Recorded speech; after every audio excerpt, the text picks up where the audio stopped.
நேற்றைய நாளிலே அதை என்னிடம் அங்கே கூற சொன்னார். ஆனாலும் சாட்சியானது அது அந்த நபரிடத்திலிருந்து அங்கே வர வேண்டிய ஒன்றாக இருக்கிறது. அவர் சொன்ன நோக்கம் அந்த ஒழுங்குபடுத்தலுக்கூடாக சரியான ஒரு தேவனுடைய காரியத்திலே நான் சொல்ல முடியாது பிரதர் என்று சொல்லியிருந்தார். அதனாலே நான் அதனுடைய விவரமான காரியங்களை தேவனுடைய மகிமைக்காக தேவனுடைய சாட்சியை அவருடைய காரியங்களை நான் தொடர இருக்கிறேன். ஏனென்றால் என்னுடைய வாழ்க்கையிலும் ஒரு அனுபவம் ஒன்று இருக்கு. நாங்கள் தேவனுக்குள்ளாக வளரும் போது பரிசுத்தாவி வரும்போது தான் எங்களை சரியான ஒரு ஞானத்திலே அவர் வழி நடத்துகிற தேவன். அந்த வண்ணமான ஒரு காரியத்திலே நானும் அங்கே தேவனுக்குள்ளாக ஆரம்ப கட்டத்திலே வளர்ந்திருந்தாலும் பரிசுத்தாவினுடைய சரியான வழிநடத்தல் இல்லாதபடினாலே அங்கே தேவனுடைய சரியான ஒரு சாட்சியை சொல்ல முடியாதவனாய் இருந்த வேளையிலே எனக்கு ஒரு அனுபவம் உண்டு. அங்கே சௌரன் ஜோசுவாவுடைய சபையிலே நாங்கள் போயிருந்த வேளையிலே அந்த போய் ஆராதனையிலே எனக்கு நடந்த அந்த அற்புதத்தை நான் சொன்னேன். சௌரிய போலதான் அங்கே சரியான தேவனுடைய சரியான வழிமுறையில் இல்லாமல், ஆனால் அந்த ஊழியக்காரன் அதனுடைய தொடர்ச்சியை அங்கே எடுத்து சரியான அந்த தேவன் எப்படி அதை செய்தார் என்பதை அவர் சரியாக சொன்னார். அதே போல இந்த சௌரியுடைய காரியத்தை குறித்து நான் சொல்லுகிறேன் உங்களுடைய பக்தி விருத்திக்காக. ஆமென். அதனாலே அவருடைய கடந்த காலங்கள் தேவனுக்குள்ளாக அவர் ஆரம்ப நாட்களிலே இருந்தாலும் சில காரியங்கள் நிமித்தம் தேவனுடைய வார்த்தையை விட்டு அவர் விலகி இருந்தார். அதை நாங்கள் அறிந்திருந்தோம். அதை அங்கே தேவனுக்குள்ளாக நாங்கள் எச்சரித்திருந்தோம். ஆனால் அதை அவர் செவிமடுக்காமல் கடந்து போய் கொண்டிருந்ததை நாங்கள் யாவரும் அறிந்திருந்தோம். அதனாலே அவர் அவருடைய வாழ்க்கையிலே அதிக கோபங்கள் ஏற்பட்டதாகவும், அதனாலே ஒரு முறை அங்கே ஏறக்குறைய நான் நினைக்கிறது 15-10 வருடங்களுக்கு முன்பாக அந்த கோபத்தினாலே சில சாமான்களை எறிவது, அடிப்பது, அதனாலே அங்கே அடிக்கும் போது தன்னுடைய கணவனுக்கும் அந்த அடி பட்டதை அவர் அங்கே கூறியிருந்தார்.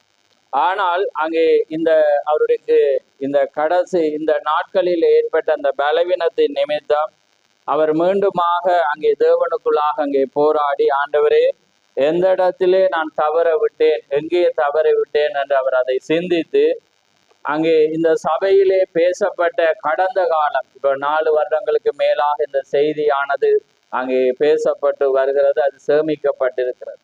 அதனாலே அங்கே அவர் பேசும்போது அவர் எங்கே தவறு விட்டாரோ அதை எல்லாமே அங்கே தேவன் பேசி, அவர் அந்த நேரத்திலே அங்கே தேவனே நான் எங்கே தவற விட்டேன் என்று சொல்லுகிற வேளையிலே அங்கே அவருடைய கண்களுக்கு வேதாகமம் அவர் திறந்து அந்த கண்ணை சரியாக அந்த கையை அங்கே வைக்கிற வேளையிலே ஒரு வார்த்தை அங்கே வந்தது. அதை நான் வாசிக்கிறேன். அங்கே நீதிமொழிகள் 5ஆம் அதிகாரம். நீங்க தேவன மகிமைக்காக சொல்லப்படுது. உங்களுடைய சிந்தனைகளை மாற்றி அமைக்காதீங்க. அவர் நேற்றும் என்றும் மாறாத தேவனாயிருக்கிறார். ஆமென். அப்ப அதுல பாருங்க, அந்த வசனத்தை அங்கே வருகிறது 11 13 14 மட்டும் பாருங்க. நீதிமொழிகள் 5ஆம் அதிகாரம். முடிவிலே உன் மாமிசமும் உன் சரீரமும் உருவழியும் போது நீ துக்கித்து, ஐயோ போதகத்தை நான் வெறுத்தேனே, கடிந்து கொள்ளுதலை என் மனம் அலட்சியம் பண்ணினது, என் போதகரின் சொல்லை நான் கேளாமலும் எனக்கு உபதேசம் பண்ணினவளுக்கு என் செவியை சாயாமலும் போனேனே, சபைக்குள்ளும் சங்கத்துக்குள்ளும் கொஞ்சம் குறைய எல்லா தீமைக்கும் உள்ளானே என்று முறையிடுவாய் என்ற அந்த வண்ணமான ஒரு வார்த்தையை அங்கே அவர் கொடுத்திருந்தார். ஆமென். அதனாலே அங்கே தேவன் அவர் எதை அங்கே சொப்பனத்திலே கண்டாரோ அந்த சொப்பனத்தினுடைய காரியத்தை அச்சொட்டாகவே அங்கே செய்தியானது அங்கே பேசப்பட்டது. அங்கே பேசப்படுகிற வேளையில கூட அவர் அதிலே கடினப்படுத்தி கொண்டார். ஏனென்றால் அவர் கடந்த காலத்திலே அவர் போன அந்த இடத்தின் வேலையை குறித்து நாங்கள் சொன்னோம். அந்த இடத்துக்கு நீங்க போகாதீங்க, அது உங்களை தேவனுடைய வழியை விட்டு கடந்து போகிறது. ஆனாலும் அவர்கள் இவர் மீது வைத்த அன்பின் நிமித்தம் தேவனுடைய வார்த்தையை அவர் அசட்டை பண்ணியிருந்தார். ஏனென்றால் அது ஒரு விக்கிர ஆராதனை உள்ள இடம். அங்கே 2 பேரும் அதை செய்வினை வைக்கிறது, அங்கே காரியங்களை வைக்கிறது எல்லாமே இருக்கும்போது இவர் அந்த காரியங்களை எடுத்து அங்கே எரிந்து கொண்டிருந்தார். அப்ப நான் அந்த சௌர இடத்துல சொல்லியிருந்தேன், தேவன் ஒவ்வொன்றுக்கும் ஒரு ஒரு ஆட்களை அவர் வைத்திருக்கிறார். எங்களுடைய ஸ்தானத்தையே தான் நாங்கள் செய்ய வேண்டும். அது ஊழியக்காரனுடைய வேலை என்றால் அதை அவர் தான் எடுக்க வேண்டிய ஒன்றாயிருக்கிறது. ஆனால் நாங்க ஒரு துணிவில நாங்க தேவனுக்குள்ளாக இருக்கிறோம், ஆசீர்வதிக்கப்பட்டிருக்கிறோம் என்று நாங்கள் நினைத்து அதை எடுக்கும் போது அந்த காரியங்கள் அந்த மனிதர்களை தாக்குறதாக இருக்கிறது. அதனாலே அந்த அனுபவங்கள் அதே போல தேவன் சொப்பனத்திலே அங்கே காட்டும் போது அதே காரியத்தை நான் ஒரு செய்தியிலே எடுத்திருந்தேன். அதாவது நினைக்கிற மாதிரி ஆவிக்குரிய விக்கிராராதன். அப்ப அந்த காரியத்திலே அவர் எதை கண்டாரோ அதை அங்கே அவர் எனக்கு சொல்லல, ஆனா தேவன் அங்கே ஊடுருவி அங்கே பேசினார். அதே போல அவருடைய வாழ்க்கையில அநேக அற்புதங்கள், அவருடைய வாழ்க்கையில இந்த தொண்டையிலே வெளியில ஒரு காரியம் இருந்தது, வீட்டுக்கு வந்தார், அந்த இடத்திலே நான் எண்ணெய் பூசிக்கு மறைந்தது. அதே போல சவனுடைய மாத்துமுடைய வாழ்க்கையில நாங்க ஆரம்ப கட்டம் போகும்போது உங்களுக்கு எல்லாருக்கும் தெரியும், ஒரு குளிரையோ அல்லது சூடையோ அவர் கரத்தினாலே பிடிக்க முடியாது. அப்ப அந்த இடத்துல அங்கே போகும்போது நாங்க அந்த காட்சியை கண்டோம். ஏன்னா அவர் அப்படியே வைத்து அப்படியே போட்டார். அப்ப அதனால நாங்க அன்றைக்கு அந்த இடத்துல அங்கே ஜெபித்த வேளையிலே அந்த கையை கரத்தை பிடிச்சு நான் ஜெபிச்ச வேளையிலே அந்த பலவீனமானது எனக்கு அங்க வலியை ஏற்படுத்தினேன் என்னுடைய கரத்துக்கு. அப்பொழுது நான் சொன்னேன், பிரதர் உங்களுக்கு நிச்சயமாய் சுகமாகும் என்ற வேளையில தேவன் அந்த காரியத்தை செய்திருந்தார். அதே போல கடந்த நாளைக்கு ஒரு குறுகிய மாதங்களுக்குள்ளாக அவருடைய காலில் ஒரு பெரிய ஒரு கட்டி அது வர வர வீங்கி பொல்லாத வேதனை ஏற்படுத்தின. அப்ப இந்த இடத்துல அதை ஜெபிக்கும் போது அதுவும் உடைந்தது. அப்ப அதை ஏன் அவர் அங்கே சொன்னார் என்றால், தேவன் அந்த காரியங்களை கண்டும் காணாமல் தேவனுடைய மனிதர்களுக்கு தேவன் வார்த்தையை சொல்லும் போது அதை செய்யாமல் இருக்கும் போது அந்த காரியத்தை தேவன் தண்டனை கூடாக அவர் வழி நடத்துற தேவன். அது எங்களுடையதோ அங்கே மேலானதோ அல்ல. தேவன் ஒரு மனிதனை அபிஷேகிச்சு தேவன் ஒரு சபையை ஏற்படுத்தி நாங்கள் அந்த இடத்திலே நாங்கள் கடந்து போகும்போது அங்கே தேவனை நாங்கள் விசுவாசிக்கும் போது தேவனால் அனுப்பப்பட்ட மனிதர்களை ஏற்றுக்கொள்ளும் போதுதான் அது எங்களுக்கு ஆசீர்வாதம். ஏனென்றால் அது தேவனுடைய கிருபையா இருக்கிறது. ஆமென்.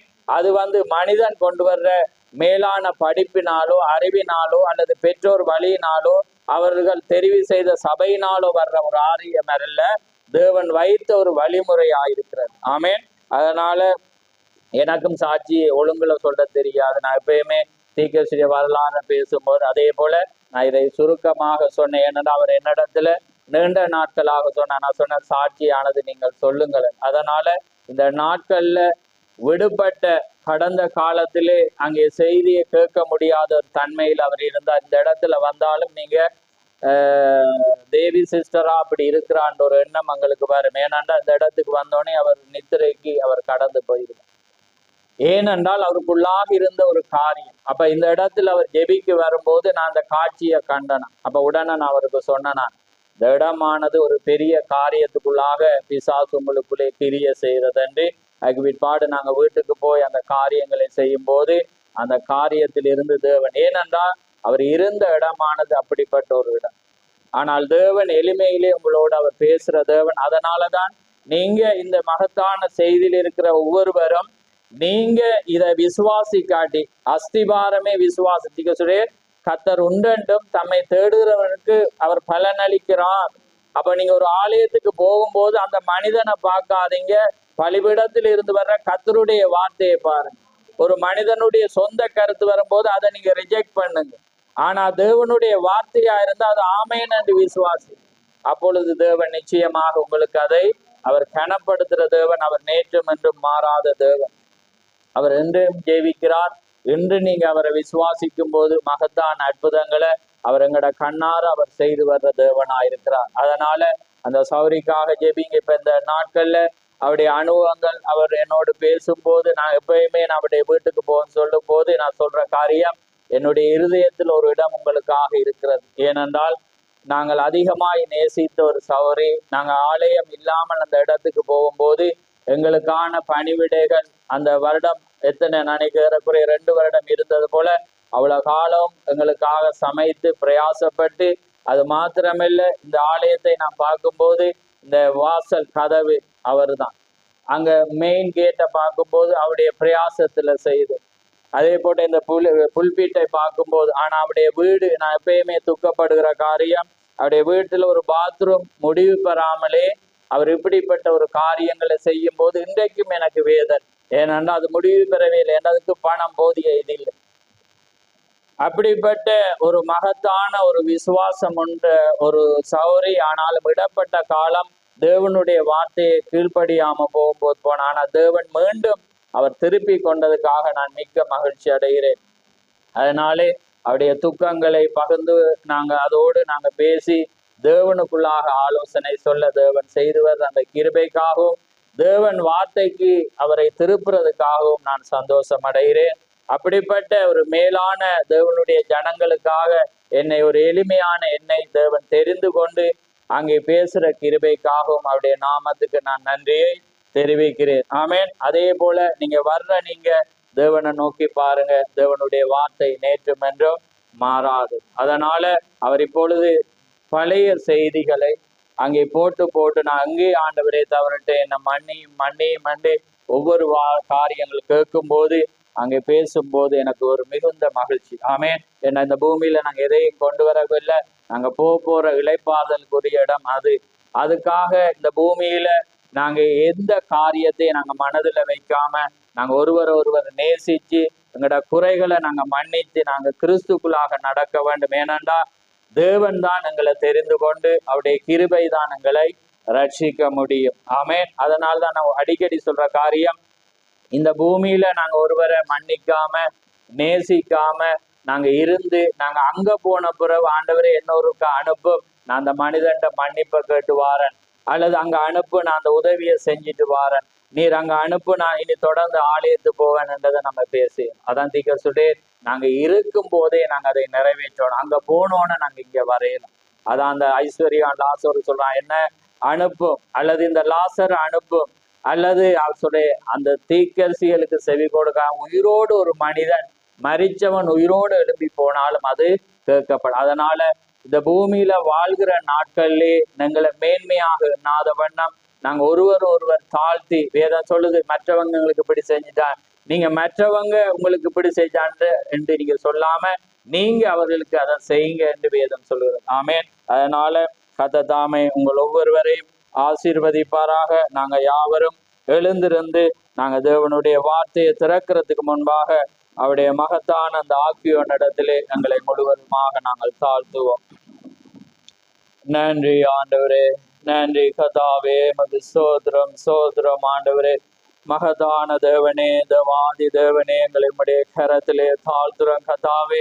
ஆண்டவரே, நீர் பேசி நீர் எங்களுக்கு வெளிப்படுத்தாவிட்டால் நாங்கள் எதையுமே பெற முடியாது என்று நாங்கள் அறிந்திருக்கிறோம். அதனாலே கர்த்தாவே, இரக்கத்தின் ஐஸ்வர்யம் உள்ள தேவன், நீர் எங்களுக்காக ஆண்டவரை இறங்கி வந்து எங்களோடு பேசும்படியாக உம்முடைய கரத்திலே நாங்கள் ஒப்பு கொடுக்கிறோம்.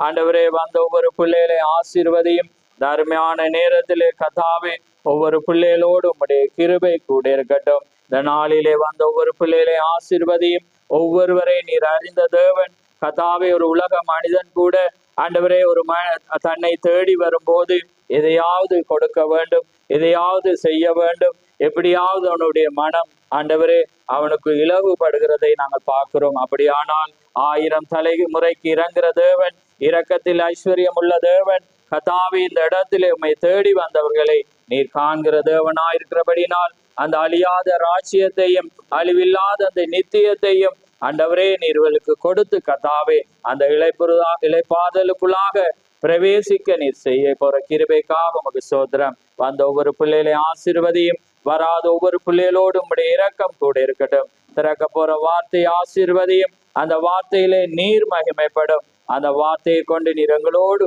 ஆண்டவரே இடைப்படும். ஆண்டவரே, பேசுற உதடுகளையும் கேட்கிற செவிகளை நீர் ஆசீர்வதியும். இந்த இடத்தை உம்முடைய கட்டுப்பாட்டுக்குள்ளாக ஒப்பு கொடுக்கிறோம். நீர் ஆளுகை செய்து உம்முடைய சித்தத்துக்குள்ளாக வழி நடத்தும். யாவை உம்முடைய கரத்திலே தாழ்த்தி எங்களுக்காக மரித்து உயிர்த்து என்றென்றும் ஜீவிக்கிற ஆண்டவரும் இரட்சகரும் ஆகிய இயேசு கிறிஸ்துவின் நாமத்தில் கேட்கிறோம். ஆமேன், ஆமேன். நாங்கள் நின்ற வண்ணமாகவே 2 வார்த்தைகளை நாங்கள் வாசிக்க போகிறோம். முதலாவது வார்த்தையாக மத்தேயு 10ஆம் அதிகாரத்திலே வாசிக்க போறோம். நான் நினைக்கிறேன் 40 நாங்கள் வாசிக்க போறோம். 40 3 வசனங்களை மத்தேயு 10ஆம் அதிகாரம் 40 42 நான் வாசிக்கிறேன். ரைட், ஸ்பீடாக வந்து வார்த்தையை திறக்கணும். அது பயிற்றுவிக்கப்பட்டவங்களாக இருக்க வேண்டும். ஆமேன்.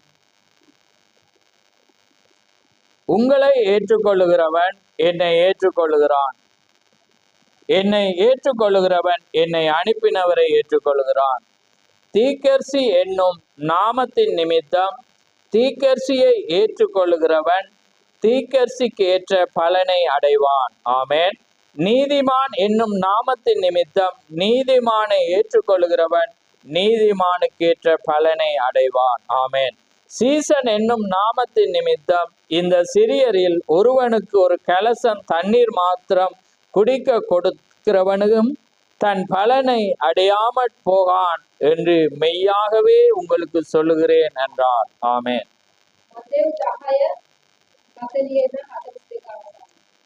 නුඹලා පිළිගන්නා මා පිළිගන්නේය, මා පිළිගන්නා මා එවුන් හැරෙන් වහන්සේ පිළිගන්නේය. අනාගත වක්තු කෙනෙක් නිසාම අනාගත වක්තු කෙනෙකු පිළිගන්නාට අනාගත වක්තු කෙනෙක්ගේ විපාක ලැබේ. ධර්මිෂ්ඨයෙක් නිසාම ධර්මිෂ්ඨයෙකු පිළිගන්නාට ධර්මයේ විපාකය ලැබේ. යමෙක් ගෝලයෙකු නිසා මේ කුඩා අයෝනිකෙන් එක්කෙනෙකුට අල්වදුණු රෝපයක් පමණක්වත් ගොල්ට දෙන්නේ නම් ඔහුගේ විපාකයේ කිසිසේත් නැති නොවන්නේ යයි සැබවින්ම නුඹලාට කියමි කීසේක.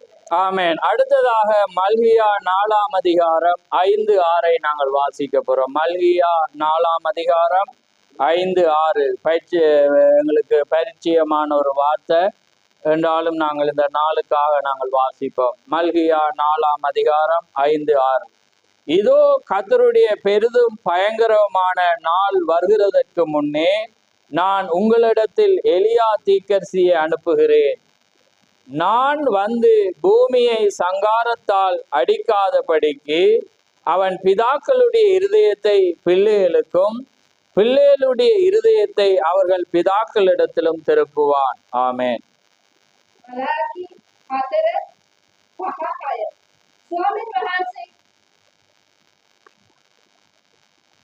ස්වාමීන් වහන්සේගේ මහත් වූ භයානක වූ දවස පැමිණෙන කලබේ ප්‍රවේශවල එල්ලා නුඹලා වෙතට එවන්නෙමි. මා ඇවිත් ශාපයේ දේශයට පහර නොදෙන පිණිස ඔහු පියවරුන්ගේ සිත් දරුවන් වෙතට දරුවන්ගේ සිත් පියවරුන් වෙතට හරවනසේක. ஆமேன். ஆமேன். கர்த்தருடைய பரிசுத்த நாமம் மகிமைப்படுவதாக. யாவரும் அமர்ந்திருங்கள். அங்க சிங்களத்துல வாசிக்க கூட அதிகாரத்தை சொல்லுங்க, அவங்க சொல்லக்குள்ள அவர் எடுக்கட்டும். ரைட். கர்த்தருடைய பரிசுத்த நாமம் மகிமைப்படுவதாக. இந்த மகத்தான அந்த நாளிலே நாங்கள் ஒரு செய்தியின் தலையங்கத்தை நான் கொடுக்க விரும்புகிறேன். தீர்க்கதரிசி ஆகிய பிரண்ணாம். ஆமேன்.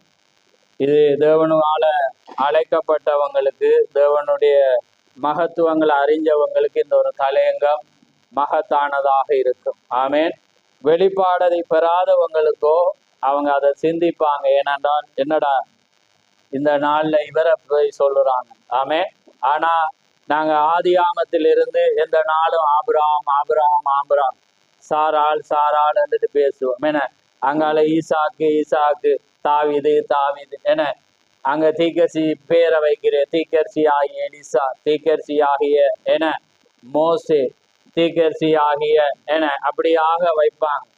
ஆனா எப்பயுமே கடந்த காலத்தை பேசுவோம். ஆனா இந்த காலத்துல மகத்தான ஒரு தீர்க்கதரிசியை தேவன் அனுப்பி இன்னைக்கு தேவன் ஒரு மகத்தான ஒரு வழியில முடிவின் காலத்திலே ஒரு மகத்தான எல்லாரும் எதிர்பார்க்கத்தக்கதான ஒரு காலத்திலே ஆபிரகாம் கூட இந்த நாளை எதிர்பார்த்து காத்து கொண்டிருந்தான். என நம்மை அல்லாமல் பூரணமாகாதபடி விசேஷித்த நன்மையை தேவன் வைத்தார். அப்ப இது பார்க்கும்போது நவீன கிறிஸ்தவர்களுக்கு வந்து ஒரு கஷ்டமாக இருக்கும். ஆனா முன்குறிக்கப்பட்ட ஒரு மனிதர்களுக்கு வந்து ஒரு மகத்தான் அது வரும்போதே ஆமேன் என்று சொல்லத்தக்கதான ஒரு காரியம். ஏனென்றால் தேவன் எப்படி இவருக்குள்ள இருந்து தன்னுடைய கிரியை செய்தார். ஆமேன். அதனால்தான் பவுல் சொல்றான், நான் கிறிஸ்துவை பின்பற்றுகிறது போல நீங்கள் கிறிஸ்துவை பின்பற்றுங்கண்டா சொன்னா. எப்படி சொன்னா? என்ன பின்பற்றுங்க. ஆமேன். அதே போலதான் தேவன் மோசே என்ன சொன்னானோ நீங்க அதை செய்யுங்க. மோசே என்னவெல்லாம் செய்தானோ யோசுவா அவையெல்லாம் செய்தான். எலியா என்ன எல்லாம் செய்தானோ எலிசா அவையெல்லாம் செய்தான். அப்ப யோர்தான எலியா பிளந்தான். ஆனா எலிசா அதை எடுத்து யெகோவா என்று அவன் தண்ணிய பிறக்கேன் எப்படி பேரை சொன்னான், எலியாவின் தேவனே ஆமேன். அப்ப பாருங்க, அவ ஏனென்றா அந்த எலியா யாரை ஆராதித்தான் என்றுக்கு எலிசாக்கு தெரியும். இந்த சபையாருக்கு நாங்க யாரை ஆராதிக்கிறோம், எங்கட தேவன் யார் என்பதை தெரியும். அப்பதான் நாங்க இவர பேரை வச்சாலும் நீங்க சந்தோஷப்படுவீங்க. ஏனென்றா தேவன் இவருக்குள்ளாக இந்த நாள்ல நாங்க ஏற்றுக்கொள்ளுகிறோம். ஆமேன். தேவன் அவரை அனுப்பினான். இந்த மல்கியா நாளை பார்க்கக்குள்ள சாபனம் சொல்லி என்ன எலியா அனுப்பிருக்க, நீங்க பிரண்ணாம் பண்றீங்கன்னு அவங்களுக்கு விளங்கா. ஆமேன். ஆனா எனக்கும் பிறருக்கும் அங்க எல்லாருக்கும் தெரியும் தேவனால் அனுப்பப்பட்ட ஒரு மனிதன். ஆமேன். அவர் இல்லாம எங்களுக்கு அவர் தான் இந்த நாளுக்குரிய ரட்சிப்புக்குரிய செய்தியை தேவன் அவருக்குள்ளாக கொடுத்தார். ஆமேன். அதனால இன்றைக்கு நான் அவரை கணம் பண்றதுக்காக அவரை தேவன் அனுப்பி இந்த மகத்தான அந்த நாளில் அவருடைய பிறந்த நாள் இன்றைக்கு நான் அந்த வீடியோ அனுப்பும் போது நான் மகிழ்ச்சி அடைந்தேன். நீங்க ஒன்றை மட்டும் சிந்திச்சு கொள்ளுங்க, கிறிஸ்தவமே அன்பினால் ஆளுகை செய்யப்படுகிறது. ஆமேன். அன்பில்லாட்டி எதுவுமே இல்லை. நாங்க ஒன்றை நேசிக்காம நாங்க எதையுமே செய்யலாம். ஆமேன். நாங்க ஒருவரை நேசிச்சா அதை அவரை அனுப்பின தேவனை நேசிக்கிறதுக்கு சமனா இருக்கிறது. அதனாலதான் இப்ப இன்னைக்கு வாசிச்சம் என்ன, உங்களை ஏற்றுக்கொள்ளுகிறவன் என்னை ஏற்றுக்கொள்ளுகிறான். அப்ப அதே நேரம் தீக்கர்சி என்னும் நாமத்தின் நிமித்தம் தீக்கர்சியை ஏற்றுக்கொள்ளுகிறவன் தீக்கர்சிக்கு ஏற்ற பலனை அடைவான். அப்ப தீக்கர்சிக்கு தேவன் ஒரு வாக்கு கொடுத்தார், நீ நேசிக்கிறவர்களையும் உன்னை நேசிக்கிறவர்களும் அங்க வருவாங்க. ஆமேன். ஏன் ஆமேன் வரையலாமே, நிச்சயம் இல்லாட்டி வராது. ஆனா நீங்க வரணும். வேண்டாம், இது ஆக்ரோஷமாக விளையாடுகிற இடம். நாங்க விளையாடுகிற இடம் யாரோடண்டா வலது கரத்தோடு இருந்த ஒரு பொல்லாத ஒரு மனிதனோடு. யாரு? லூசிபரோட. நீங்க மெதுவா சோர்ந்து போயிருந்தா அவன் உங்களை அப்படியே அமர்த்தி விட்டுருவான். ஆமேன். ஆனா நாங்க அவனுக்கு எங்கட ஆக்ரோஷம் சொல்றது, இப்ப நாங்க 2 டீம் விளையாடக்குள்ள என்ன செய்வோம், ஒரு 6 போனா நாங்க ஆக்ரோஷமா அவனுக்கு கிண்டல் அடிக்க. ஆமேன். செய்வோமா இல்லையா? அவனுக்கு உசுப்பேத்த. அவன் ஒரு அவுட் ஆயினா அவன் கத்துவான். அப்ப இன்றைக்கு இப்ப நீங்க கத்தோணும். ஏண்டா எல்லாமே ஜெயமுள்ள வீரர், தேவனுடைய பேரை தேவன் அங்கே மகத்தான தேவன் செய்த காரியம், தேவன் அனுப்பின காரியம். ஆமேன் என்று வரக்குள்ள அவனுக்கு ஒன்றுமே இடையில கெப் இல்லை. என்னடா தொடர்ந்து அடி விழுது, அடி மேல அடி விழுதுன்னு என்ன செய்வான், அங்கே பிசாசு அங்கே எதிர்பார்ப்பான். ஆமேன். அதுதான் தேவனுடைய காரியம். ஏண்டா நாங்க யாரு, தேவன் எங்களை அழைத்து இந்த நாளில தேவன் எங்களை ரட்சி. பாருங்க, ஆபிரகாம வச்ச நேசத்தின் நிமித்தம் அங்கே எகிப்துல 400 வருஷமா அடிமையா இருந்தவங்களை வேதம் சொல்லுது, ஆபிரகாமை நினைத்தார் என்று தேவன்.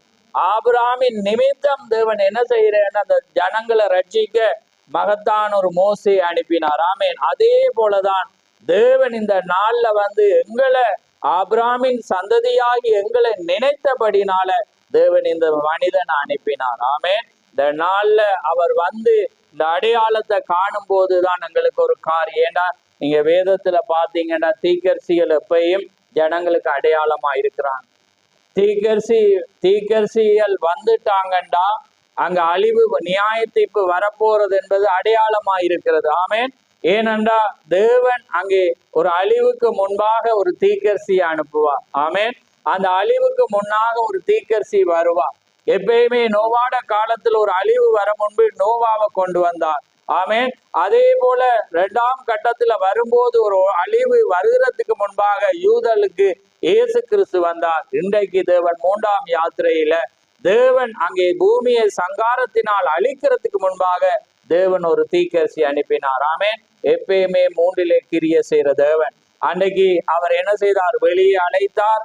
மோசையுடைய நாட்கள்ல 1ஆம் யாத்திரை நோவாடைய காலத்தில் அவர் என்ன செய்தார், ஜனங்களை உள்ள கொண்டு போனார். அதான் 3 அழிவுகள் என்று தீர்க்க சொல்ற. ஏனண்டா எதுக்காக அடையாளமாக வச்சவர் பேசுறா, நோவாவின் நாட்களில் நடந்தது போல மனுஷகுமாரன். அப்ப நோவாட காலத்துல தேவன் உள்ள அனுப்பினார். அடுத்தது யாரு, லோத்தின் நாட்கள், சோதோமின் நாட்களில். அப்ப அவர் என்ன செய்தார்? வெளியே அழைத்தார். இன்றைக்கு ஒரு சோதோமுடைய நிலைமை வந்தோன எங்க கொண்டு போற ஆள் அனுப்பினார்? மேல. ஆமேன். அவர் உள்ள, வெளிய, மேல. ஆமேன். எப்பயுமே அவர் தேவன் தீர்க்கதரிசியார் 3 காரியத்தில் அவர் எப்பயுமே வெளிப்படுற தேவனாயிருக்கிறார். ஆமேன். அதனாலதான் இன்னைக்கு உலகத்தின் முடிவு வருகிறதுக்கு முன்பாக 7 எப்பயுமே நிறைவெண்ணா இருக்கிறது, தொழுகைக்குரிய எண்ணா இருக்கிறது. இன்றைக்குதான் சரியான தொழுகையை நாங்க ஆராதிக்கிறோம். ஆமே. இல்லாட்டி இந்த தீர்க்கதரிசி வராட்டி நாங்கள் எப்படி இருந்திருப்போம்? இப்படிதான் இருந்திருப்போம். பிதா, குமாரன், பரிசுத்த ஆவியானது நம்ம போட்டுட்டு இருந்திருப்போம். ஆனா இந்த மகத்தான தீர்க்கதரிசி வந்தோன்னு ஒரு தேவன் அங்கே வருகிறார். ஆமே. அந்த ஒரு தேவன், அந்த நாமம் வெளிப்படுகிறது. உண்மையான இழந்து போன அந்த ஞானஸ்தானம் அங்கே வருகிறது. 2000 வருஷமாக அங்கே பிசாசினாலே அங்கே தில்லப்பட்ட ஒவ்வொரு காரியம் போய் மீண்டுமாக தேவன் கொண்டு வரதான். பச்சை புழு விட்டதை முசுக்கொட்டை அப்படியாக வந்து கடைசியாக நான் திரும்ப அளிப்பேன். அதான் தீர்க்கதரிசி இந்த 7வது திரும்ப அளிக்கிற ஊழியமா இருக்கிறது. அது திரும்ப அளிக்கிற ஊழியமா இருக்கு. அதான் திரும்ப எங்களை ஏதேனுக்கு கொண்டு போவதான் தேவன் இந்த மகத்தான தீர்க்கதரிசியை தேவன் அனுப்பினார். இப்ப அதனாலதான் வேதம் சொல்கிறது, நானும் பிதாவும் ஒன்றாயிருந்தது போல நீங்களும் நானும் ஒன்றாயிருக்கும்படி நான் வேண்டிக் கொண்டேன். அன்னைக்கு ஆதியில பிதா அங்கே கிறிஸ்துக்குள்ள இருந்தார். அந்த கிறிஸ்து இந்த பூமியில பரிசுத்த ஆவி வந்தோட இப்ப கிறிஸ்துவும் மனவாட்டியும் எப்படி ஆயிட்டாங்க? ஒன்றாயிட்டாங்க. ஆமேன். அதனாலதான் வேதம் என்ன சொல்லுகிறது? தேவன் முழுவதுமே பிதா முழுவதும் கிறிஸ்துவுக்கு ஊற்றினார், கிறிஸ்து முழுவதையும் சபைக்குள்ளே ஊற்றினார். ஆமேன். இன்னைக்கு மினிஸ்ட்ரியானது அங்கே யோசுவாவுடைய மினிஸ்ட்ரி வருகிறதுக்கு முன்பாக மோசே மினிஸ்ட்ரி இருந்தது. அது பிரணாமுடைய மினிஸ்ட்ரி அங்கே மனவாட்டியை அங்கே கிறிஸ்து இதுதான் என்பதை காண்பித்தது. ஆனால் கானானுக்குள்ளே கொண்டு போக தேவன் யோசுவா மினிஸ்ட்ரியை வைத்தார். யாரு? யெகோவா ரட்சகர், யாதான் பரிசுத்த ஆவியானவர். இன்னைக்கு இந்த பரிசுத்த ஆவியானவருடைய மினிஸ்ட்ரி ஆனது மனவாட்டிக்குள்ளாக, நான் ஒரு மனவாட்டி, நீங்க ஒரு மனவாட்டி என்றா உங்களுக்குள்ளாக அவர் கண்டினியூ பண்ணுகிறார். ஆமேன். தேவன் எப்பயுமே கண்டினியூவாக வருகிறார். அவர் எப்பயுமே மரிக்கிற தேவன் அல்ல, எப்பொழுதும் தம்முடைய பிள்ளைகளுக்குள்ளாக இருந்து அவர் கிரிய செய்கிற தேவன். அதனாலதான் எப்பொழுதும் வருங்காலத்தை கணிப்போம், நடக்கிற நிகழ்காலத்தை பாராட்ட நாம விரும்ப மாட்டோம். ஆமேன். ஆனா எப்பயுமே நாங்க எஸ்தர் எடுத்தா எஸ்தர் மனவாட்டிக்கு அடையாளம், அந்த பெண்ணை பற்றி பேசுவோம். சாராள் மனவாட்டிக்கு அடையாளம் பேசுவோம். ஆபிரகாம் கிறிஸ்துக்கு அடையாளம், அவ சாராள் கீழ்ப்படியாம போனான், அப்படி என்றெல்லாம் நம்ம பேசுவோம். ஆனா இன்னைக்கு நாம என்ன செய்வோம்? இந்த காலத்துல தேவன் அப்படிப்பட்ட ஒரு மகத்தான ஒரு தீர்க்கதரிசிய எல்லா தீர்க்கதரிசியிலே விட மேலான ஒரு ஸ்தானத்தை கொடுத்தான். ஏண்டா வேதத்திலே எழுதி வச்சார். வெளிப்படுத்தல் 10 என்ன? 7ஆம் தூதன் சத்தமிடுகிற நாட்களிலே தேவ ரகசியம், அந்த தூதன் சத்தப்படாம தேவ ரகசியம் நிறைவேறாம். அப்ப நீங்க ஒன்றை கவனிங்க, எப்பயுமே நியாய தீர்ப்புக்கு முன்பாக தீர்க்கதரிசி வருவார். அப்ப இப்ப தீர்க்கதரிசி வந்தாயிட்டு விடப்பட்டது ஒன்று நியாய தீர்ப்பு. ஆனா உங்களுக்கு இன்னுமே ஒரு பதறலான ஒரு நிலை, தேவனை தேடுகிற ஒரு நிலை, ஒரு காரியத்துல பதறல் உண்டாகி ஒன்று வராம இருக்கிறீங்கடா, நீங்க இன்னுமே பரியாசம் செய்து கொண்டிருக்கிறீங்க, இன்னுமே அறியாம ஏளனம் செய்து கொண்டிருக்கிறீங்க. எப்பயுமே ஜனங்கள் அந்த நாளுக்குரிய செய்தியாளனை விசுவாசிக்கும் போது அவங்க வராம தூர இருந்து அவங்க கிறிஸ்து அவங்க ஆராதிக்கிறாங்க. ஆனா அவங்க அந்த இடத்துக்கு வராத மட்டும் அவங்க உள்ளே வரையலாம். நோவா கட்டி போட்டு பாருங்க, தேவனுக்கு மெஷர்மென்ட் தெரியும், அவருக்கு அளவு தெரியும். ஏன்னா அவர் எல்லா அளவையும் கொடுக்குறேன். ஆனா நோவாட காலத்தை சொல்லுங்க பார்ப்போம். இந்த காலத்து ஜனத்தை விட எப்படி இருந்துச்சா? அதிக ஜனத்தும். சரி, அப்போ ஓகே, தேவன் ஒரு மொக்கா இருந்து அவர் ஒரு மெஷர்மென்ட் கொடுத்து அவ்வளோ ஜனம் புயலைக்குள்ள இருந்தா புயல இருந்து அடியில இருந்திருக்கு, தண்ணீர் அடி மட்டத்திலேயே தாண்டி இருக்கு. ஆமே. ஆனா தேவனுக்கு அளவு தெரியும், யார் உள்ள வருவான், எத்தனை பேர் உள்ள வருவான்னு அவருக்கு தெரியும். எத்தனை மிருகத்துக்கு ஏற்ற வண்ணமாக அவர் என்ன 3 தட்டை செய்து எல்லா தட்டையும் அவர் செய்தார். அதே போலதான் இன்றைக்கும் தேவனுக்கு தெரியும் யார் வருவார், யார் அதை விசுவாசிப்பாங்க. ஏன்னா தீர்க்கதரிசி என்ன நாமத்தின் நிமித்தம் நாங்க அவரை தீர்க்கதரிசியாக விசுவாசிக்கிறோம். ஏன்னா இவர் மூலம்தான் இவருடைய அந்த கவுண்டிங், அதாவது இவருடைய அந்த அந்த என்ன சொல்ற அவருடைய அந்த வழி சத்தத்துக்கு கவுண்டி கீழ்ப்படியாட்டி நாங்க தேவனை கண்டுகொள்ளு. ஏன்னா இவர் மூலம்தான் அந்த காரியத்தை தெரிந்து கொள்ளுதலே தேவன் வைத்தான். மணவாளன் எதை விரும்புகிறார் என்பதை காண்பிக்க வந்ததுதான் இந்த எலிசேயராயிருக்கிறார். ஆமென். அதனாலதான் அந்த ஈசாக்கு ரெபேக்கா அன்னைக்கு எலிசேயர தேவன் அனுப்பினார் ஈசாக்குக்காக. ஆபிரகாம் தன்னுடைய நம்பத்தக்கதான் ஒரு மனிதன் அங்க இருந்தான். அவன் தான் எலிசேயர் அனுப்பி ஈசாக்குக்காக பெண்ணை தெரிவு செய்யும் போது அந்த கேரக்டரை பார்த்தான். அதான் நான் எப்பயுமே மணவாட்டி பெண்களுக்கு நான் சொல்ற காரியம். அதே நேரம் ஆண்களும் பெண்களுக்குள் அடுக்கிறபடினால் தேவன் எப்பயுமே குணாதிசயத்தை எதிர்பார்க்கிறேன். நீங்க கோவப்படுகிற ஆளா இருந்தா தேவன் அதை எதிர்பார்க்க. ஆனா நீங்க கோவப்படலாம் ஒன்றுக்கு எதுக்கு? சத்தியத்துக்கு எதிராக ஒரு காரியம் வந்தா அதுல நீங்க கோவப்படலாம். ஆனா அதுக்காக அந்த மனிதனோட முரண்படையல. அதையும் நாங்க நேற்று முந்த நாள்ல பார்த்தோம். ஏன்னா நாங்க முரண்பாடு ஒருவனோட சண்டை பிடிச்சோம்டா நாளைக்கு அந்த மனிதனோட நாம ஒரு சத்தியத்தை சொல்ல முடியாம போய்.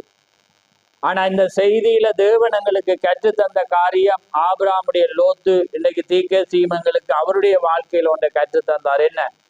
அன்னைக்கு அவர் டேவிட் ராய், அதாவது மகத்தான ஒரு போதகர், வாக்குவாதம் பெண்கள் பிரசங்கிக்க கூடாண்டு வரும்போது அவர் வேதத்தை காட்டுறார். இவர் பழமையான ஒரு போதகர். ஆனா அவர் சொல்றேன் நான் பெண்களை பிரசங்கிக்கவோ அபிஷேக இயலாதுண்டு. அவர் பிரண்ணாம் அந்த சபையை விட்டு வெளியேறதுக்கு காரணமே பெண்கள் ஊழியத்துக்காக. பெண்களுடைய ஆதிக்கம், பெண்கள் ஊழியம் அங்க செய்யும் போது அவர் என்ன செய்யற வெளியேறி தனக்கான ஒரு சபை. அப்ப அதை நீங்க எப்பயுமே எதிர்க்கிறவங்களா இருக்கும். அப்ப பாருங்க, ஏனண்டா தேவன், ஆனா அவர் அறிய தேவனும் சொல்லி கொடுக்கல. ஆனா அவர் வேதத்தை வாசிக்கும் போது பரிசுத்த ஆவியானவர் வெளிப்படுத்துவார். ஆமேன். அதான் அது ஆமேன். அது ஒன்று எழுதியிருந்தா அது முடிவு பெறுது. நீங்க அந்த வேதம் பெண்களுக்கு நீங்க ஜீன்ஸ் அணியக்கூடாதுன்னா சாப்டர் க்ளோஸ். அது அந்த காலம் இந்த காலம் என்று நம்ம சொல்லவே இயலாது. அது முடிவு பெறுறது. நீங்க தேவண்ட மனிதர்களா இருந்தாதான் அதை விசுவாசிப்பீங்க. அப்ப தீர்க்கதரிசி வாசிக்கிறேன், பெண்கள் உபதேசம் பண்ணவும் புருஷன் நீர் அதிகாரம் செலுத்த அவனுக்கு நான் அதிகாரம் கொடேனன்றோட இவர் வாசிச்சுட்டு. ஆனா அவர் திக்கி வாசிக்கிறேன். ஏன்னா 7ஆம் வகுப்பு படிச்சபடி அவருக்கு வாசிக்க தெரியாது. அவருக்கு உதவி செய்து அப்ப வாசிச்சு அதை பாருங்க, அந்த ரெவலேஷனை வெளிப்பாடு. அப்ப போதவர் சொல்றேன், நம்ம இன்றைக்கு நைட் பின்னேறம் பெண்களை ஊழியத்துக்காக அபிஷேகம் அவர் சொல்றேன். இல்ல சாரி, நான் அதுக்கு வர மாட்டேன். அவர் சொல்றேன், அப்படியானா இந்த சபையில இனி போதிக்கல. அவர் சொல்றேன், இதாங்க உங்களோட உரிமை பத்திரம் வந்துட்டு அவர் வெளியே போய் 10 பேரோட சபையை ஆசீர்வதிக்கும் போது இன்றைக்கு தேவன் முழு உலகமெங்கும் அவருடைய அந்த செய்தியை விசுவாசிக்கிறதுக்கு தேவன் எங்களை இந்த நாள்ல ஒரு சிறு கூட்டத்தை, இங்க சிறு கூட்டம் இங்க சொல்லல, முழு உலகம் எங்கும் ஒரு சிறு கூட்டம் இருக்கு. இன்னைக்கு அங்கே தேவன் அனுப்பின இந்த மகத்தான இந்த தீர்க்கதரிசியுடைய செய்தியில இன்னைக்கு ஜனங்கள் ஆயத்தப்பட தேவன் ஒரு எலிசேயரா தேவன் அனுப்பினார். ஆமென். அப்ப பாருங்க, தேவன் எப்பயுமே ஒரு முடிவுக்கு முன்பாக தேவன் எப்பயுமே ஒரு தீர்க்கதரிசி அனுப்புவார். அதுதான் தேவனுடைய காரியமா இருக்கிறது. அவர் எப்பயுமே அவர் மாறுகிற தேவன் அல்ல. ஏனென்றா எப்பயுமே தேவன் நேற்றும் என்றும் மாறாத தேவனாயிருக்கிறார். அதான் திகசுர 79வது பந்தியில சாயங்கால செய்தியாளன் என்ற செய்தியில நான் எடுத்து வந்தேன் பாருங்க. ஒவ்வொரு செய்தியாளனும் தன்னுடைய செய்தியை கொண்டிருந்தான். பாருங்க, ஒவ்வொரு செய்தியாளனும் தன்னுடைய செய்தி, ஏன்னா ஒவ்வொரு செய்தியாளனுக்கும் ஒரு செய்தி இருக்கு. அந்த செய்தியாளனுடைய செய்தி மட்டும்தான் உங்களை ரட்சிக்க முடியும். ஆமென். அது யார செய்தி என்றால் அது தேவனுடைய செய்தி. ஏனென்றா அது தேவன் தான் யாருக்கு கொடுக்குற? பிரண்ணாமுக்குள்ளா.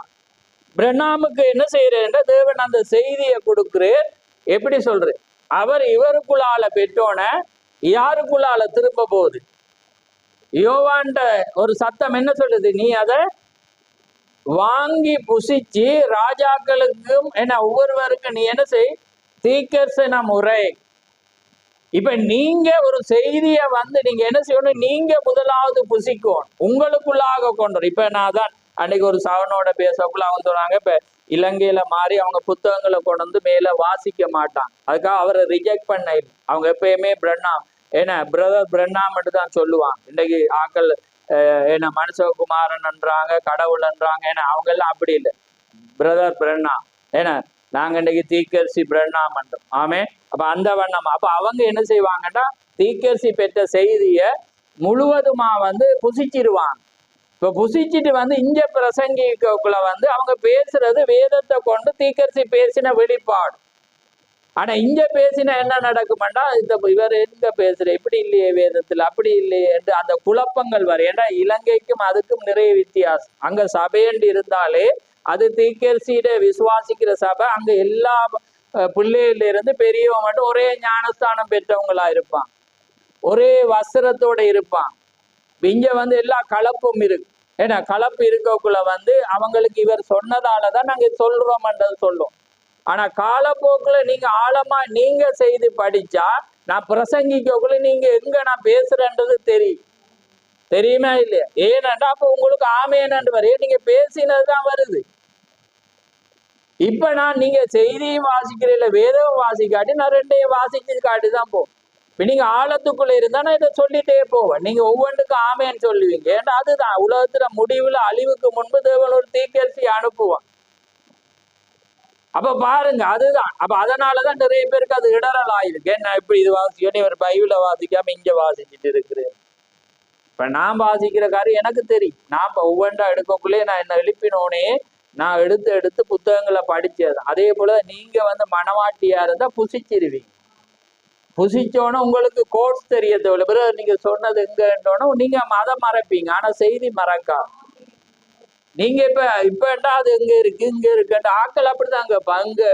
அப்படி ஒரு ஆளும் ஜனங்க கூட நீங்க விசுவாசிக்கணும். ஏன்னா செம்மறி ஆடானது. அதனாலதான் ஜனங்களை வஞ்சிக்கிறதுக்கு தேவன் போதகனையும் வச்சிருக்கிறேன், ஜீவனுக்கு கொண்டு போகும் போதனை வச்சிருக்கு. ஏன்னா செம்மறி ஆடுகள் வந்து அன்றைக்கு வீடியோ ஒன்றை பார்த்தேன்னா, செம்மறி ஆடு ஒரு ஜனம் ஏற்கனவே நான் சபை மதநிலையிலே யாருக்கு கொடுத்தாலும் சாப்பிட அந்த செய்தியை கொடுக்கும். அப்ப அதுல நீங்க பார்க்கக்குள்ள பாத்தீங்கன்னா செம்மறியாடு காரியம் வந்து உரிமையை இழக்கிறவன், அது மேய்ப்பனால வழி நடத்து. அப்ப அந்த வீடியோல பாத்தீங்கன்னா இந்த மேய்ப்பன் என்ன செய்யறான், பெரிய பள்ளத்துல வந்து இப்ப நடந்து வந்துட்டு கீழே அவன் என்ன செய்யறான், அப்படி நடந்து வந்தவன் பாஞ்சிட்டான். இவனுக்கு பின்னால வந்த ஒவ்வொரு செம்மறியானும் தொப்பு தொப்பு தொப்பு தொப்புன்னு பாய். ஆனா வெள்ளாடு என்ன செய்யுதுன்னு எட்டி பார்த்துட்டு இப்படியே நின்றுட்டு. புரியுதா அவங்களுக்கு? ஏன்னா திகர் சொல்றார், வெள்ளாடு போய் செம்மறியாட வழி நடத்திட்டு சாவுக்குள்ள அதை தள்ளிட்டு ஓடி இருப்பான். ஓமா இல்லையா? அந்த நாள்ல அதுதான் வச்சிருந்தான். அப்ப பாருங்க, இந்த வெள்ளாடுக்கு ஞான் அடைவோம் பாஞ்சிட்டான் எடுத்து அது என்ன செய்யுதுன்னு எட்டி பார்க்குது. ஏன்னா அதுக்கு மிருகங்களுக்கு தெரியும் தானே தேவம் வச்சிருக்கு. ஆனா இந்த செம்மறியாடு எதையும் பார்க்க, ஐயோ மேய்ப்பான் விழுந்தோன்னா அதுதான் வழி. அதான் தீக்கரிசி வந்து செம்மறியாடு வந்து எப்பயுமே மேய்ப்பன். அதனாலதான் கள்ள போதகர்களே ஏற்படுத்துற காரணம் என்னன்னா, ஜனம் சொன்னது அப்படியே விசுவாசி, அது எதையும் பார்க்கா. ஏன்னா அதுக்கு தெரியும் எனக்கான ஆகாரம் வந்து தேவனாகிய கத்தை தெரிந்து கொள்ற ஸ்தானத்துலதான் வரும். நான் எங்க தவறு விட்டனோ அது அங்கதான் வரும். நான் இந்த பழிய நான் அங்கதான் வரும். அதாலதான் நான் நிறைய கவனிக்கும் போது கவலையாரு. ஏண்டா தீக்கர் சொல்ற ஒரு பரிசுத்தாவியை பெற்றவன் இது என்னுடைய சபை வேண்டுவானம், என்னுடைய பிரயாசம் எல்லாம் அங்கேயே கொடுப்பான், இது இங்க கொடுத்து சரி எல்லாம் நல்லா தானே. அப்படி அவ ஏனண்டா தன்னை இருக்கே எந்த நாளும் காப்பாத்தும். என்னுடைய சபை அதுக்கு எதிராக வர அவன் பேச மாட்டான். அப்ப அவனை கேரக்டரை கண்டா இவன் வந்து ஏண்டா அதுதான் அவனுடைய என்ன தேவன் இங்க தெரிவு செஞ்சிருக்கிறான். ஆமே, அதுதான் அவன்ட கொள்கையா இருக்கு. குறையா அது கத்தர் பாப்பார். ஆமே, நான் எனக்கான ஆகாரம் அங்கதான் பாரு. ஏன்னா நான் அங்க ஏற்றுக்கொள்ளாடி எனக்கு வராது, வேற எங்கிருந்து வராது. அப்ப அதான் அந்த ரூத்துக்கு ஒரு வசனம் சொல்றேன், என்ன உண்ட ஆகாரத்தை என்ன நல்ல ஒரு வசனம் சொல்லுங்கடா. நீ கண்ட இடத்துல பொறுக்காம என்ன அந்த உண்ட இனத்தாண்ட வயல்லே நீ என்ன செய்யண்டா பொறுக்கிக்கொள். நீ எங்கேயும் போய் பொறுக்க கூட அங்கேதான் என்ன செய்ய உண்ட ஆகாரத்தை ஒரு. அதாலதான் நான் உங்களுக்கு ஒரு உரிமை தரேன்னா, நீங்க இந்த சபையை ஏற்றுக்கொண்டா இங்க இருக்கும், இல்லாட்டி நீங்க என்ன செய்யணும் தாராளமா போகணும். ஏன்னா நீங்களும் நானும் சகோதரர். நீங்க அங்க போனா நான் இங்க இருப்பேன்ன்றது என்னுடைய காரியம், நான் கோவிக்கவே மாட்டேன். ஏனண்டா நீங்க இங்க இருந்தா நீங்க இப்படி கட்டுப்பாடுல தான் இருக்கணும், இது என்னுடையதல்ல. இந்த கட்டுப்பாடு இல்லாம நீங்க போக. ஏண்டா தேவன் கேரக்டர் எதிர்பார்க்குற, குணாதிசயத்தை எதிர்பார்க்கு, கட்டுப்பாடு. அதுக்காக தான் தேவன் அந்த ரெபேக்கால பார்க்கும் போது குணாதிசயத்துக்காக செக் பண்றான். ஒரு ஒட்டகத்தை விட்டுட்டு தண்ணிய கேட்டுட்டு என்ன செய்யற, அவன் நினைக்கிறது அங்க செய்யற. அப்ப பாருங்க, தேவன் மணவாட்டியை உருவாக்கி வச்சிருக்கிறேன், அது செய்யக்கூடிய ஏழுமா? அந்த பெண்ணால ஏழுமா? ஒரு சாதாரண பெண்ணால ஏழுமா? ஆனா தேவன் மணவாட்டியை உருவாக்கி அவளால் எதையும் செய்ய, அவள் தேவனுடைய ரிமோட்டா இருக்கிறாள். ஆமே, தேவன் உருவாக்கினபடி. ஏண்டா எபேசியர் 2 சொல்லுது, அவர் உலக தோட்டத்துக்கு முன்பே சிருஷ்டிக்கப்பட்டு தேவனுடைய செய்கையாயிருக்கிறோம். சிருஷ்டிக்கப்பட்டு தேவனுடைய, நான் செய்தா அது தேவன் செய்யறது, நீங்க செய்தா அது தேவன் செய்யறது என்ற செய்கை. இன்னைக்கு தேவனை நீங்க செய்து காட்டுறீங்க, உங்களோட கிரியை தேவனை செய்யறீங்களா லுசிபரை செய்யறீங்கன்னு உங்களோட கிரியையில் தான் காண்பிக்கு. அப்ப பாருங்க, தேவன் நீங்க செய்கை, தேவனுடைய செய்கை. அதனாலதான் ஒரு கிறிஸ்துக்குள்ள உண்ட ஒரு சவன், அதான் அந்த 10 கட்டளையும் கொண்டு வந்து 3க்குள்ள பொறுத்திட்டு சொல்ற, உன்னை நேசிப்பது போல உண்ட பிறனையும் நேசி. என்ன அங்க கடைசியாக சவர சிநேகத்தை கொண்டு, ஏன்னா அந்த அன்பு அந்த அது இல்லாட்டி தேவன் அங்க தலக்கல் இறங்கியல. முன்னுக்கும் ஒரு பொயிண்ட வச்சுட்டு கடைசி 7வதுலயே ஒன்றை வச்சுட்டு அதுக்கு பிறகுதான் பரிசுத்த ஆவியை இறக்குது. அப்ப அதுக்கு முன்னுக்கு 2 வைக்கிறேன், பொறுமையை வச்சுட்டு. பொறுமை தான் இன்றைக்கு ஆக்களுக்கே இல்லைன்னா, விசுவாசம் இல்லாட்டி இருந்தாதான் அடுத்த எல்லாம் வரும் ஆட்டோமேட்டிக். அப்ப பொறுமைக்கு பிறகுதான் எதை வைக்கிறேன், மெயின் சுவிட்ச. எது? தேவ பக்தி எப்ப வருதுன்னா உங்களுக்கு பொறுமை வந்தோடனே. பொறுமை தேவ பக்தி வந்தோடனே தான் எது வருது, சவரது. தேவ பக்தி ஏண்டா தேவனை போல. அப்ப தேவண்ட வார்த்தையோடு யார் கனெக்ட் ஆறானோ அவனோட தான் நீங்க சவரசினே. மற்றவனெல்லாம் நீங்க அன்பு செலுத்தலாம், அப்புறம் எப்படி இருக்க சந்தோஷம், வாங்க சாப்பிடுவோம் எல்லாம். ஆனா ராப்போஜனம் தேவண்ட சமூகத்துல ஐக்கியம் கொள்ற எந்த துரோகியோடைய மேலாது, வார்த்தைக்கு எதிரான எந்த மனிதனோடைய மேலாது, அது ஒரிஜினலாக உண்மையான வார்த்தையை விசுவாசிக்கிறவனோட தான் நாங்க என்ன செய்யலாம்டா செய்யலாம். அதை நான் வாசிக்கிறேன், தவறாத வார்த்தை.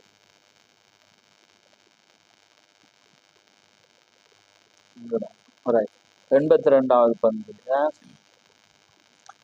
ஆகவே எப்பொழுதும் ஒவ்வொரு சமயத்திலும் ஒரு செய்தியாளன் வரும்போது எப்பொழுதும் தவறாத வார்த்தைக்கு திருப்பம் வரும்படியே அவன் அழைக்கிறான். அது அந்த வார்த்தை தவறாத அந்த வார்த்தை பாருங்க, இது இயேசு கிறிஸ்துடைய மொழி வெளிப்பாடு. ஏன்னா இந்த வேதாகமே இயேசு கிறிஸ்துவை பற்றிய வெளிப்பாடு தான். இயேசுதான் தேவன், ஆமே, இயேசுதான் கிறிஸ்து. ரைட். அப்ப இதிலிருந்து ஒன்றை கூட்டவோ அல்லது குறைக்கவோ முடியாது. இயேசு கிறிஸ்துவனுடைய முழு வெளிப்பாடும் அது ஆகும். ஆமே. பாருங்க, நிச்சயமா இருப்பதற்கான ஒரே வழி அதுவாக இருக்கிறது. அப்ப பாருங்க, அவர் எப்பொழுதும் ஒரு தீர்க்கதரிசியை அனுப்புகிறார். ஆகையால் இப்பொழுது ஏன் அவ்வாறு செய்கிறார்? ஏனென்றால் வேதம் தேவனுடைய வார்த்தை தீர்க்கதரிசனத்தில் வருகிறது என்று கூறுகிறது. அந்த வார்த்தையை வெளிப்படுத்தினவிடத்தில் வருகிறது. அது அப்ப தீர்க்கதரிசி சொல்ல, என்னை யாரும் தவறாக புரிந்து கொள்ள வேண்டாம். என்றால் தீர்க்கதரிசி எப்பயுமே தன்னை ஒரு தீர்க்கதரிசி என்று 7ஆம் தூதன் என்ற ஒரு நாளும் சொல்லேன். ஆனா ஆனா தேவன் அவரை சொன்னார். ஆமே, தேவன் அவரை உறுதிப்படுத்தினார். ஏண்டா நான் நேற்று பிரசங்கிச்சேனா, அதாவது தேவன் தீர்க்கதரிசி எப்பயுமே வெளிப்படியாக அவர் வெளிப்படுத்துவான். ஏன்னா அவன் உலகத்துக்கு அவன் போதகனாயிருக்கும். அதே போல மணவாட்டிய தனிப்பட்டதோடு, ஏன்னா அது அவங்களுக்கு தேவனுக்கு. ஆனா அவரும் உங்களை உறுதிப்படுத்துவ வார்த்தை கூட அடையாளத்து கூட. ஆனா அது எல்லாரும் பார்க்க அவர் செய்யறது அரிது. ஆமே, சில பேரை சில போதகர்கள் அவர் செய்யக்கூடும். ஆனா ஜனங்களை ஏண்டா அது சீக்கிரட்டாகவே வைப்பா. அது தேவனுக்கு தான் அது மணவாட்டி என்று தெரியும். ஆமே, அவங்களோட கிரியைகள் தான் சாட்சி கூறுமொழி. ஆனா அவங்ககிட்ட பலவீனமும் இருக்கு. ஆமே, பலவீனமும் இருக்கு. ஏன்னா அவங்க பூரணப்பட்ட இந்த பூமியில இருக்கலாம். பூரணப்படக்குள்ளதான் எடுத்துக்கொள்ளப்படுதலும் நடக்கும். ஆமே, அதனாலதான் அந்த மனிதன் எந்த ஸ்டெப்ல நிக்கிறான் அது அவங்களுக்கு முக்கியம். அவன் எங்க தவறானது இல்லை, தனிப்பட்ட வாழ்க்கையில இல்லை, அவன் வார்த்தையில நிப்பான்டா அங்க தேவன் கணம் பண்ணும். அதான் தீர்க்கதரிசி சொல்றேன், தேவன் வைத்த அடையாளத்தை விசுவாசி. அப்ப அந்த அடையாளம் தான் ஒருவன் அங்க பாதுகாக்கும். அதான் அன்றைக்கு இருந்த எல்லா இஸ்ரவேல் ஜனங்களும் முரட்டாட்டம் உள்ள. ஆனா தேவன் சொன்ன, வெளியில ரத்தத்தை போட்டுட்டு உள்ளே அவங்க எல்லாமே பாது. அதே போல தீர்க்கதரிசி, நீங்க முதலாவது அடையாளத்தை தேடுங்க, அடையாளத்தை இடுங்க. அடையாளத்தை இட்டீங்கன்னா மிச்சத்தை அவர் பார்ப்பேன். ஏன்னா மாத்துறது அவர் தான் உங்களை மாத்து.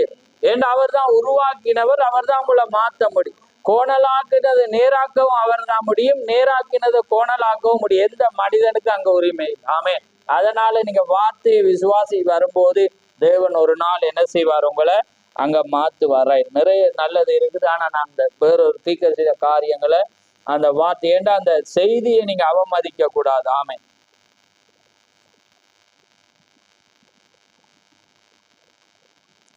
அப்ப அதனாலதான் சரி, ஒரே நேரத்துல ரெண்டு தீர்க்கதரிசி ஏண்டா இரண்டு மனங்கள். ஆனால் இந்த சிறு அமைப்புகள் தேவன் இருக்கிறார் என்று நினைக்கிறேன் முழு காரியம். ஆனால் மக்கள், ஏனெனில் மக்கள் வித்தியாசப்பட்டவர்களா இருக்கிறோம். ஆனா ஒவ்வொரு மனிதனும் பலவித கோணங்களில் பார்க்கிறான். இரண்டு மனங்கள் சரியாக ஒன்றுபட்டிருக்க இயலாது. இரண்டு நபர்கள் தாங்கள் பரிபூர்ணமாக ஒன்றுபட்டிருக்கிறோம் என்று கூறிக்கொண்டாலும் அவ்வாறு இருப்பது இல்லை. என்னதுக்கு இவர் சொல்றேன்டா, எப்பயுமே ரெண்டு பேர் அவர் வச்சிருந்தா ரெண்டு பேர் ஒரு மனமா இருக்க மாட்டான். அதனாலதான் இப்பொழுது தேவன் ஒரு தீர்க்கதரிசி அனுப்புவார். அதான் மேஜர் ப்ராப்பர்ட். அதான் இந்த மகத்தான் ஒரே ஒரு தீர்க்கதரிசி. உலகத்துல 8வது 10வது என்று சொல்றாங்க, அது எல்லாமே ரிஜெக்ட். தேவன் பரிபூர்ணர், சொன்னா அதே நிறைவேற்றுவார். ஆமென். அதனாலதான் தேவன் என்ன செய்யறார், அந்த காரியத்துல தேவன் ஒரு தீர்க்கதரிசி அனுப்பினார். ஏனண்டா இந்த முழு வார்த்தையுமே தேவனுடைய அந்த காரியம். இப்ப இன்னைக்கு நாங்க வாசிச்சோம் மல்கியா 4:5-6 என்னண்டா, அந்த காரியம் பிதாக்களுடைய இருதயத்தை பிள்ளைகளுக்கும், பிள்ளைகளுடைய இருதயம் பிதாக்களுக்கும் தேவன் என்ன செய்வாராம், திருப்பதான் இந்த மினிஸ்ட்ரி வந்தது. அப்ப அந்த ஆதி பிதாக்களுடைய மினிஸ்ட்ரி என்னன்னா அந்த பெந்தெகோஸ்தே ஊழியம். அப்ப அது அப்போஸ்தலருக்கு வரும். ஏன்னா இந்த சபையானது அப்போஸ்தலருடைய அஸ்திபாரத்துல கட்டப்பட்டது. ஆனா இன்றைக்கு அந்த மூல நிலையில இன்றைக்கு சபை இருக்கா, அந்த ஆக்ரோஷம் இருக்கிறா, அந்த ஆரவாரம் இருக்கா, அந்த மகிழ்ச்சி இருக்கு, அந்த காரியம் இருக்கு. அந்த முதலாவது வழிநடத்தல் ஒரு பாட்டு பாடிங்க, என்னது, ஏசு நல்லவர். நான் தான் பாழ்கிறேன். அந்த பாட்டு படிக்கக்குள்ளேயே நீங்க என்ன வரணும், நான் பார்த்தா நீங்க அந்த பழக்கின மாதிரியே படிக்கிற மாதிரி ஒரு ஆமையன் இல்லை. சொன்னீங்களோ தெரியும், எனக்கு விளங்கல. அந்த பாட்டை தாண்டி வரும். நான் தான் ஜோசி. ஏனண்டா அதுல வரணும். இயேசு நல்லவர் பாடிட்டு மௌனமா இருந்தீங்கன்னா என்ன பிரயோஜனம் சொல்லுங்க. அப்ப பாருங்க, அது ஒவ்வொரு அதே போல அந்த சிஸ்டர் போன வாரம் படிச்சா, அதை நான் குரூப்ல அனுப்பினேன். அப்ப நீங்க என்ன செய்யணும், ஒரு சிறு கூட்டம் படிச்சுட்டு இருக்கு. மற்றவங்க என்ன செய்யணும், இந்த படிச்சா அடுத்த நாள் படிப்பான்னு நீங்க எழுதி வந்திருக்கணும். அல்லது நீங்க ஒரு ஆள் என்ன செய்யணும், ஒரு காரியம் ஒரு ஆள் படிக்க மாட்டால் பாக்குறது. ஏன்னா நீங்க மகிழ்ச்சியா இருந்தா என்ன செய்யட்டாமா, சங்கீதம் பாடு. நீங்க துக்கமா இருந்தா என்ன செய்யணும், அப்படியா இருக்கு வசனம், என்னது, சந்தோஷமா இருக்க ஜெபி, ஒன்றுக்கு ஜெபிக்கவும் ஒன்றுக்கு சந்தோஷமா இருக்கக்குள்ள என்ன சொல்லுது, பாட்டு சங்கீதம் பாடதான் சொல்லுது. பாத்தீங்க, உங்களுக்கு சந்தேகம் வருது. அப்ப பாருங்க, அப்ப நீங்க இந்த இடத்துல வரும்போது நீங்க மகிழ்ச்சியா தான் இருக்கும். அந்த மகிழ்ச்சி தான் தேவன் அங்கே பெரிய. ஏன்னா நீங்க வேதம் சொல்லுது என்ன, நீங்க என்ன, அந்த நீதிமொழி 2,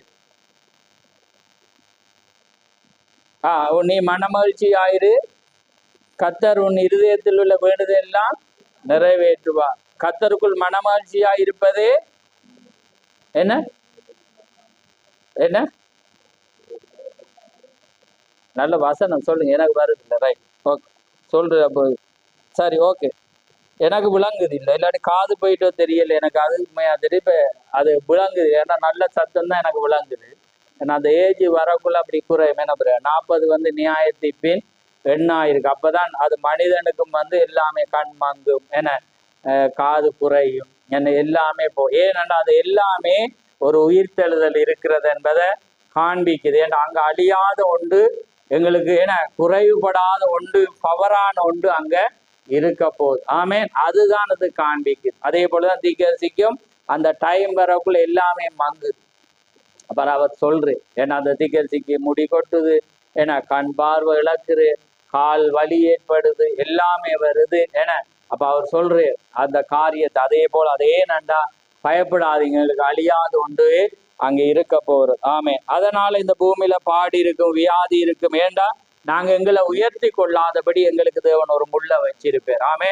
நான் சரியா இருக்கிறேன்னு நம்ம சொல்லவே இயலாது. ஏண்டங்கிட்ட ஒரு குறை வைப்பேன். அப்பதான் நாங்க அனுதினமும் வலி ஏற்படக்குள்ள, ஆண்டவரே என்னுடைய பலவீனத்தில் உன்னுடைய பலன் பூரணமாய் விளங்கட்டு. அப்ப இந்த கிருபை உனக்கு காணும். ஏன்னா இந்த பூமி உனக்கு சொந்தம் இல்லை. ஆமே. நீ அங்க வரப்போற. ஆமே. அதனால கொஞ்ச நாள் என்ன செய், பாட நெவ்வி என்னுடைய வார்த்தையை நிறைவேற்று. ஆமே. அப்ப பாருங்க, இந்த செய்தியானது. அப்ப பாருங்க, இதுதான். அப்ப அவங்க என்ன செய்தாங்க, அந்த பெந்தகோஸ்தே நாள்ல ஆரவார ஆர்ப்பாட்டம் பாடி துதிச்சாங்க, ஒருவர் நேசிச்சாங்க, காண்ற நேரத்தில் அப்பத்தை என்ன செய்யாங்க, புசிச்சாங்க, தேவன் ஆராதிச்சு சுவிசேஷம் சொல்லி. போன வாரம் நான் செய்தி எடுத்த திகசுர அங்கது எங்க இப்ப எழுப்புதல் கூட்டம் எங்க, ஏன்னா அந்த ராவில ஆராதனை எங்க. அப்ப அதுக்கு திகஸ் இந்த புத்தகத்திலே சொல்றேன், புதன்கிழமை ஆராதனைக்கு ஜனங்கள் எங்க. அந்த சூசி என்ற நாடகத்தை பார்த்துட்டு இருக்கிறான். இப்ப இன்னைக்கு நாடகம் எல்லாம் டிவில இல்ல, இப்ப இங்க வந்துச்சு. ஏன்னா இப்ப வந்து 1008 குரூப் வரும். ஏன்னா அதை வாசிக்கவே உங்களுக்கு டைம் போய், அதன்படி நடக்கவே என்ன செஞ்சிடும், உங்களோட வாழ்க்கை போய் வேதத்தை வாசிக்காதபடி இன்றைக்கு என்ன செய்யறான் பிசாசு காரியம். அப்ப பாருங்க, அந்த சுவிசேஷம் ஏன்னா இன்னைக்கு ஜனங்கள் அருவருக்கிறாங்க.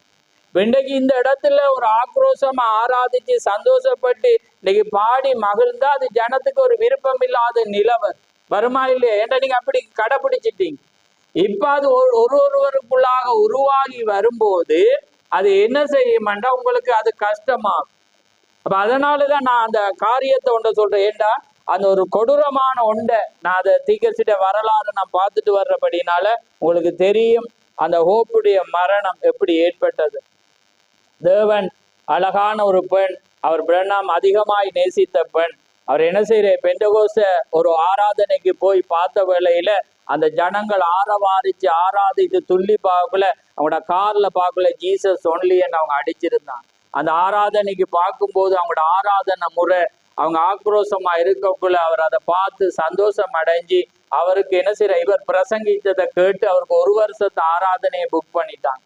அங்க புக் பண்ணி அங்க வீட்டை வந்து சொல்லும் போது அங்க என்னண்டா, அங்க மனைவி வந்து அவர் சொல்றா, அப்படியா நான் உங்களோட வார். ஆனா அவர் எப்பயுமே அவருடைய ஆதிக்கம் வந்து அவங்களுடைய மனைவியுடைய அம்மாவா இருந்துச்சு.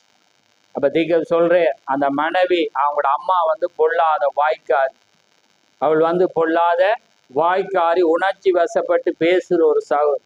அப்ப அவள்கிட்ட அங்க பேசி சொல்லும் போது அவள் சொல்றா, அந்த குப்பைகள் ஏன்னா அந்த பெந்தகோஸ்தே குப்பையிலிட்ட அந்த பொல்லாத மதவெறி வெற்றவர்கிட்ட நான் என்ற மகள் அனுப்ப மாட்டேன் என்று அவர் என்ன சொல்றார் சொல்லக்குள்ள. அவர் சொல்றா, இல்ல அப்படி இல்லை, அப்படிப்பட்ட ஜனங்கள் இல்லை, அவங்க தேவனை உண்மையாக ஆராதிக்க. அவர் சொல்ல, அது குப்பையை அன்றி வேறொன்றும் இல்லைன்னு அவர் சத்தோஷம் அங்க சத்தமா சொல்லக்குள்ள இவருக்கு ஒன்றுமே சரி. அப்ப மனைவி சொல்ற, அம்மா அது நாங்க விவாகம் ஆயிட்டோம், நான் கணவனும் நாங்களும் தெரியும். அவர் சொல்ல, இல்ல நீங்க அங்க போகவே இல்லாது, அவங்க குப்பையை அண்டி என்று சொல்லினோன.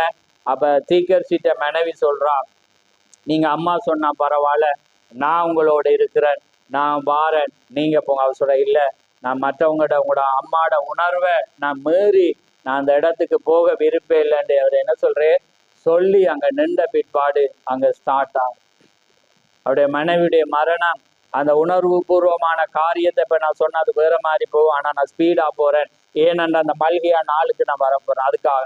அப்ப இதை சொல்லிட்டு தான் நாங்க வரணும், ஏன்னா அது அதோட ஜாயின் பண்ணப்படும். ஏன்னா நாங்க எப்பயுமே மற்ற குரூப்பை பார்க்கறத விட இந்த நாள்ல தேவன் ஒரு அடையாளமா வச்சு, அதே போல எப்படி நீங்க இந்த வார்த்தையை பார்த்தோன்னு இந்த இடத்துல தேவன் தீர்க்கதரிசியை தான் குறிக்கிறாருன்னு எப்படி நீங்க ஏற்றுக்கொண்டதை பொருத்த போறோம். ஆமென். இன்னைக்கு எனக்கும் இந்த மல்கியா 4 வாசிச்சா அது தீர்க்கதரிசி தான் என்றதை நாங்க ஏற்றுக்கொள்றோம். ஆமென். நாங்க அதை விசுவாசிக்கிறோம். அது எப்படி வந்தது கண்டாதுக்காக நான் சொல்றேன். அப்ப பாக்குற வேளையில அவங்க சொல்லக்குள்ள அவர் சொல்ற, இல்ல நான் உங்களோட அம்மாட உணர்வை நான் புண்படுத்தவில்லை அந்த டைம்ல. ஏன்னா அவர் எப்பயுமே தீர்க்கதரிசி விவாகம் ஆகும் முன்பு அம்மாட அப்பாட முடிவை கேட்டுதான் அவர் செய்யறேன். ஏண்டா எப்படி ஈசாக்கு தகப்பனுடைய அங்கே ஈசாக்கு என்ன ரைட், ஈசாக்கு ஆபிரகாமுடைய அந்த 40 வயசுல விவாகம் ஆகும்போது எப்படி கீழ்ப்படுதான், அதே போலதான் தீர்க்கதரிசி. அப்ப இவட அம்மாட்ட போய் சொல்லக்குள்ள அம்மா சொல்றா, நான் ஒரு சொப்பனம் கண்டேன், நான் ஏற்கனவே நீ என்ன வெள்ளை மேகத்திலிருந்து நீ உலகத்துக்கே போதிக்கிற மாதிரி நான் ஒரு சொப்பனம் கண்டேன், அதனால நீ பயம் இல்லாம போ மகனேன்ட்டு. அப்ப அந்த டைம் அது வரல. இப்பதான் இவர் புது இளமையான 24 வயசு உள்ள போதகன். அப்ப ஆனா இங்க போக்குள்ள இவ பொல்லாது, இவருக்கு ஏன்னா விவாகமாக இருக்கும்போது இந்த ஹோப்பை கேட்கக்குள்ளேயே அப்படி பயப்படுறேன். ஏன்னா அப்படி அவ பொல்லாத. அந்த டைம்ல பாத்தீங்கன்னா அவருக்கு கணவன் இருந்தாங்க ஹோப்புக்கு. அந்த டைம்ல இவட வாயால அந்த கணவன் இவளை விட்டுட்டு போயிட்டான். யார, இந்த புருமக்குடைய ஹோப்புடைய அப்பா வந்து இந்த வாயாடியோட என்ன நாங்க அண்டு வேதத்தை வாசிச்ச என்ன சொல்லுங்க பாபு. சண்டைக்காரியோட இருக்கக்குள்ள அதை விட என்ன செய்ய ரெண்டு அது அதே அதிகாரத்துல சொல்லப்படுது. எங்கெங்க இருக்கட்டாமா சொல்லுங்க பாபு. வீட்டில ஒரு மூலையில இருக்கட்டாமா. அப்படி இல்லாட்டி எங்க சண்டைக்காரியோட இருந்து அதுவும் ஏலாட்டி எங்க போட்டாமா வனாந்திரத்துல போய் வீடை கட்டி. அப்ப பார்த்து இவர் சரிவரா இவரோட இருக்க வேண்டாம், நல்ல ஒரு வல் தான். ஆனா அந்த நேர்மண்ட வேகத்துல வந்து அப்படியே வர்ற எல்லா வாயில வர்ற எல்லாத்தையும் விதைச்சிடுவான். அப்ப அவருக்கு வந்து அது நல்ல ஒரு அப்பா ஓப்பிடு. அப்ப அதனால வந்து இவளோட என்ன செய்யலாது வாழையிலாண்டுட்டு அவர் டிவோர்ஸ் விவாகரத்து. அப்ப இப்ப அம்மா தான். இப்ப அம்மாட்ட கேட்கல அவள் இந்த மாதிரி சொன்ன பிற்பாடு அங்கே காலங்கள் உருண்டோடக்குள்ள என்ன நடக்குதுண்டா, ஒரு நாள் இவர் வேலை செய்யக்குள்ள உங்களோட மனைவி ரோட்டுல விழுந்துட்டாண்டு அங்க கேள்வி வருது. கேள்வி அங்க ஓடி போய் பார்க்கக்குள்ள அவ அதிக ஜுரம், அது அதிகமான காய்ச்சலினாலே அவ வந்து இருக்கும்போது அங்க பார்க்கக்குள்ள ஹாஸ்பிட்டல்ல அட்மிட் ஆகுறாங்க. அதிகமான காரியம், அவருடைய உறுப்புகள் எல்லாம் செயலிழந்து போயிருக்குள்ள உன்னத நிலையில இருக்கிறார். அப்ப பார்க்கக்குள்ள வந்து வைத்தியர்கள் சொல்றாங்க அது உங்களுக்கு ஜுரம் வந்து அதாவது அந்த காய்ச்சல் ஆனது என்ன நிலை என்ற என்ன காய்ச்சல் என்ன சொல்ற அந்த மூளை காய்ச்சல், அது நல்ல ஒரு காய்ச்சல் இருக்கு நிமோனியா. ரைட், நிமோனியா வந்து ஏற்பட்டு அந்த நிலையில இருக்கிற காப்பாத்துற கஷ்டம் என்றக்குள்ள தீக்கரிசி ஜெபிக்கிறேன். அப்போ ஒரு திரையானது வந்து விடுது. ஆமே. அப்ப அந்த டைம்ல இவர் என்ன செய்யறாரு, வைத்தியசாலையில அட்மிட் பண்ணிட்டு இவர் வந்து பொது நிர்வாக வேலையில வேலை செய்யறபடி அந்த டைம்ல இவர் டியூட்டி என்னண்டா வெளியில போய் அந்த டைம்ல ஒரு சொப்பனங்காண்டை ஜெபிக்கும் போது அந்த அந்த இடம் முழுவதும் 22 அடியில வெள்ளம் வந்து என்ன செய்யற அந்த எல்லா இதுவும் வந்து அதாவது தாழ்றம. அப்ப அந்த டைம்ல இவருக்கு டியூட்டிக்கு வருதுங்கட்டா வெள்ளத்துல வந்து அடிப்பட்டவங்களை காப்பாத்து. இவர் மனைவிய வைத்தியசாலையில விட்டு வெள்ள இடமெல்லாம் அங்கே பார்க்கக்குள்ள அவருக்கு அந்த இடமெல்லாம் காப்பாத்தி தெரியக்குள்ள இவர் ரேடியோ சின்ன ரேடியோ வச்சுக்க இவருக்கு வருது, உங்களோட மனைவி இறந்து கொண்டிருக்கிற ஒரு கொஞ்சம் மனுத்தியாலம் வந்து நீங்க செலவழிச்சாலும் கூட மனைவிய ஈரோடு பார்க்கலாண்டக்குள்ள அங்க ஓடிவாரு போட் வேலை செய்யும். அப்ப ஓடி வர அவர் போட்டை ஸ்டார்ட் பண்றீங்களா. அப்ப இவர் சொல்ற ஆண்டவரே நான் செய்த தவறு, மாதேவர் என்ற ஊழியத்திலே நான் செய்த தவறு, நீர் ஊழியத்துக்கு அழைப்பு கொடுக்கும் போது நான் அங்க போகாது, அதனால எனக்கு ஒரு விசை மன்னியும், எனக்கு நீர் உதவி செய்யும் என்று சொல்ல வேலையில ஸ்டார்ட் பண்றேன். அங்க என்ன செய்யறது, ஸ்டார்ட் ஆகுறது, ஓடி போறேன். பார்க்குற வேலையில வெள்ளம் ஹாஸ்பிட்டல் முழுவதும் வந்தபடினால என்ன நடக்குதுன்றா அவங்க வேறு இடத்துக்கு போயிட்டாங்க. அங்க கொண்டு போய் பார்க்கும்போது அவர் அங்க பார்க்கல, அவள் மறித்து கொண்டிருக்கிறார். நான் அதுல சிட்டு ஜம்ப் பண்ணி போயிட்டேன்டா ஸ்பீடுக்காக. அதுக்கு பிற்பாடு அவர் அந்த டைம்ல வரக்குள்ள பாத்தீங்கன்னா அவர் சுயநிலவை இல்லாம காரியத்துக்கு போயிட்டு இவர் போய் கோப்பண்டு தட்டி தட்டி கூப்பிடு, அவள் மறித்து கிடக்குறா. அவள் சொல்றா ஒரு விசை என்ன நோக்கி பாருன்றக்குள்ள திடுக்கிட்டு எழும்புறாள். அப்ப எடுக்கக்குள்ள அவள் சொல்றா ஏன் என்ன நீங்க எழுப்பினீங்க, ஏன்னா அந்த கேப்ல அங்க போயிட்டான். எங்க போயிட்டான்னா பரலோகத்துக்கு போயிட்டான். மறிச்சவரை இவர் சொல்ற ஆண்டவரே ஒரு விசை அவளை என்ன பேசானுக்குள்ள வரக்குள்ள சொல்றான் ஏன் பில்லி என்ன அழைச்சிங்க, நான் ஒரு அழியாத தேசத்துல மலர்கள் உள்ள தேசத்துல நான் நிம்மதியான ஒரு இடத்துல நான் வாசம் பண்ணி அந்த மகத்தான மனிதர்களோடு இருந்த ஏன் நீங்க அழைச்சிங்கன்னு சொல்லக்குள்ள இவர் அழுகிறேன், ஆண்டவரே நீர் ஒரு விசை என்னுடைய ஏன்னா இவர் அதிகமானச்சு என்ற மனைவிய நீர் உயிரோட தாரமன்றக்குள்ள திருப்ப வந்து திற வந்து விடுது. தேவன் வந்து ரிஜெக்ட் பண்ண. அப்ப அவர் சொல்றா நீங்க அங்க போகாத ஏன்னா தேவன் அதை காட்டி பாருங்க. அம்மாதான் தடை செய்யறா, இங்க புள்ள வந்து கணவனுக்காக நிக்கிறா, ஆனா தண்டனை பாருங்க எப்படி வருது. அப்ப அந்த காரியத்துல சொல்லும் போது என்ன நடக்குதாண்டா அவர் சொல்றார். அப்ப அவள் 4-5 காரியங்களை சொல்றா. நீர் ஊழியத்திலே தரித்து நில்.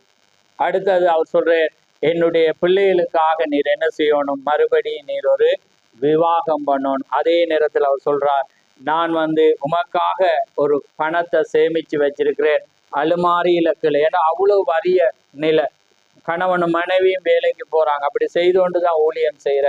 ஆனா அதுலேயும் இவன் கணவனை நேசிச்சபடியா அவ சேர்த்து வச்சதை சொல்றா. நீர் எப்படி ஏன்னா செய்ய மாட்டேன்னு சொல்றா, நீர் வேண்டிதான் ஆகணும், எனக்கு சத்தியம் பண்ண வேணுமென்றக்குள்ள சத்தியம் பண்றா. அடுத்து அந்த திருமணம் செய்யணுமென்ற சத்தியம் பண்றா.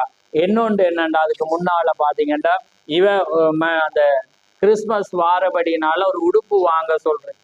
அப்ப உடுப்பு வாங்க சொல்லக்குள்ள இவர் உடுப்பு கடைக்கு போறேன். அந்த உடுப்பு கடைக்கு போகக்குள்ள அதுல 2 துணியை சொல்றேன். அதுல ஒரு துணி தான் அவ சொல்ற. அதுல பாருங்க,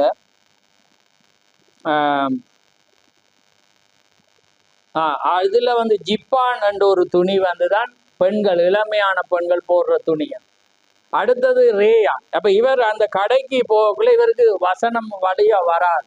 அப்ப இவர் போக்குள்ளே ஜிப்பான் ஜிப்பான் ஜிப்பான் வந்துட்டு என்ன செய்யறாரு, போரேர் மறக்க கூடாது. அங்க பார்த்தா ஒரு சௌரன் வந்துட்டு அவங்க வேட்டையாடுறவங்க, அவங்க வந்து இந்த கண்ணை குடிச்சு கேட்க, இவர் கண்ணண்டா விருப்பம் தானே, இவர் அதெல்லாம் மறந்து போட்டு கண்ணை பெட்டி பேசிட்டு கடைக்கு போனா பாத்தீங்கன்னா இவர் ஜிப்பான மறந்து.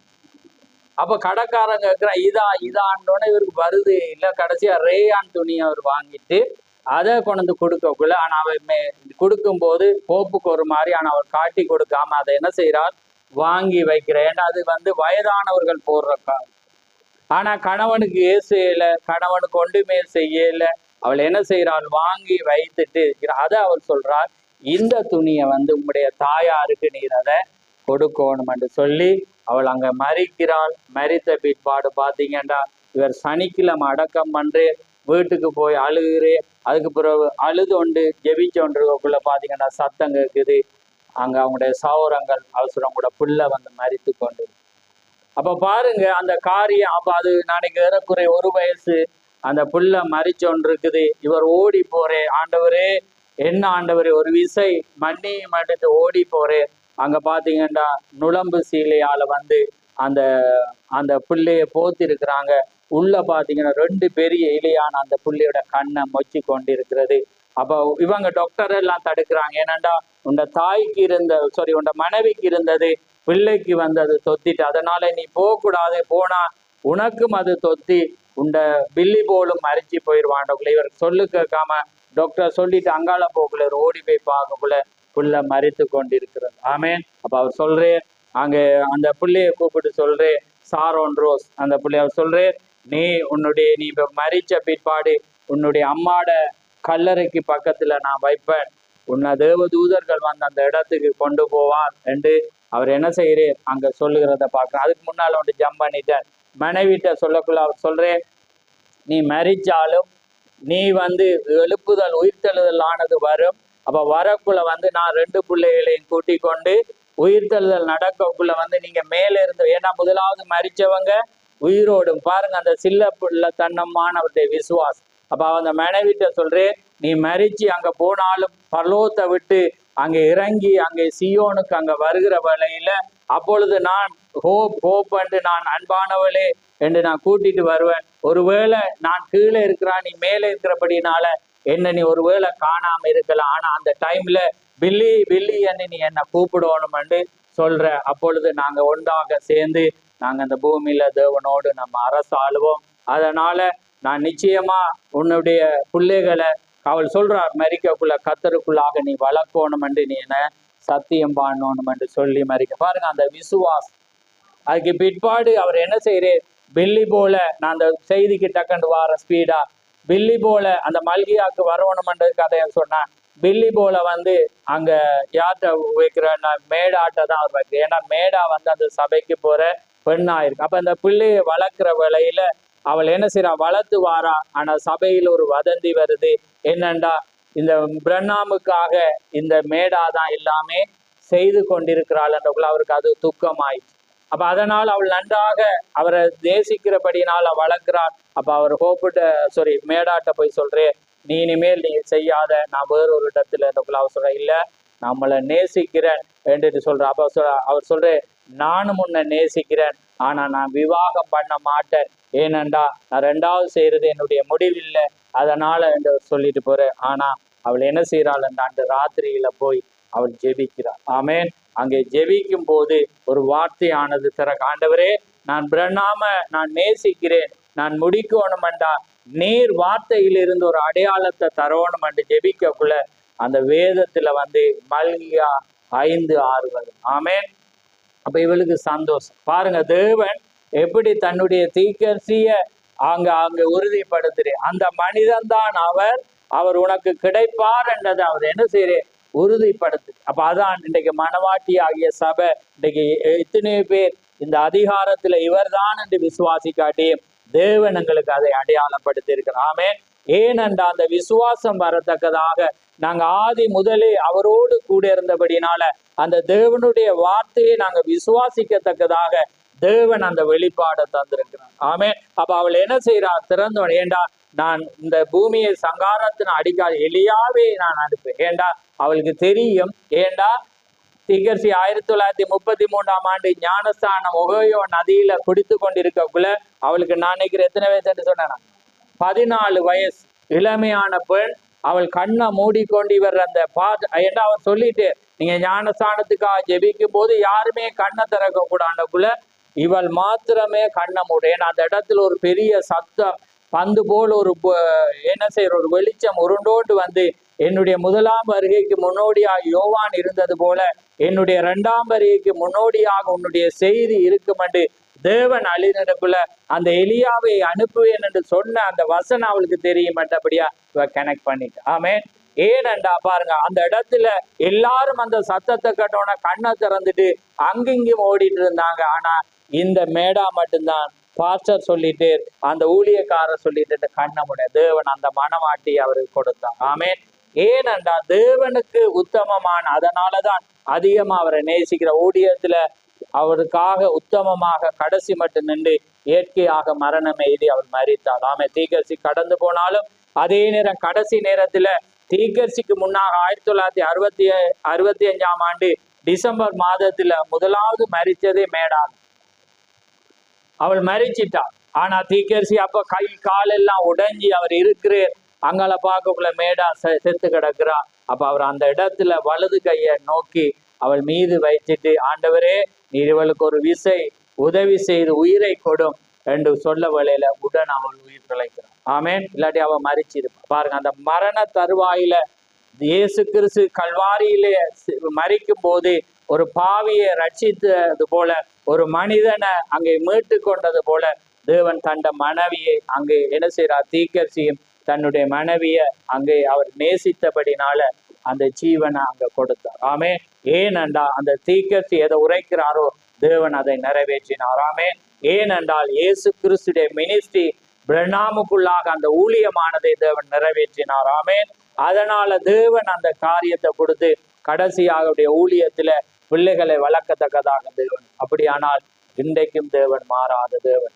இன்றைக்கு அதே வழி எலியாவின் தேவன் என்று எலிசா பின்பற்றியது போல இன்னைக்கு தீர்க்கதரிசியுடைய வார்த்தை அது தீர்க்கதரிசியிடதல்ல, தேவன் அவருக்கு கொடுத்தது. ஆமே.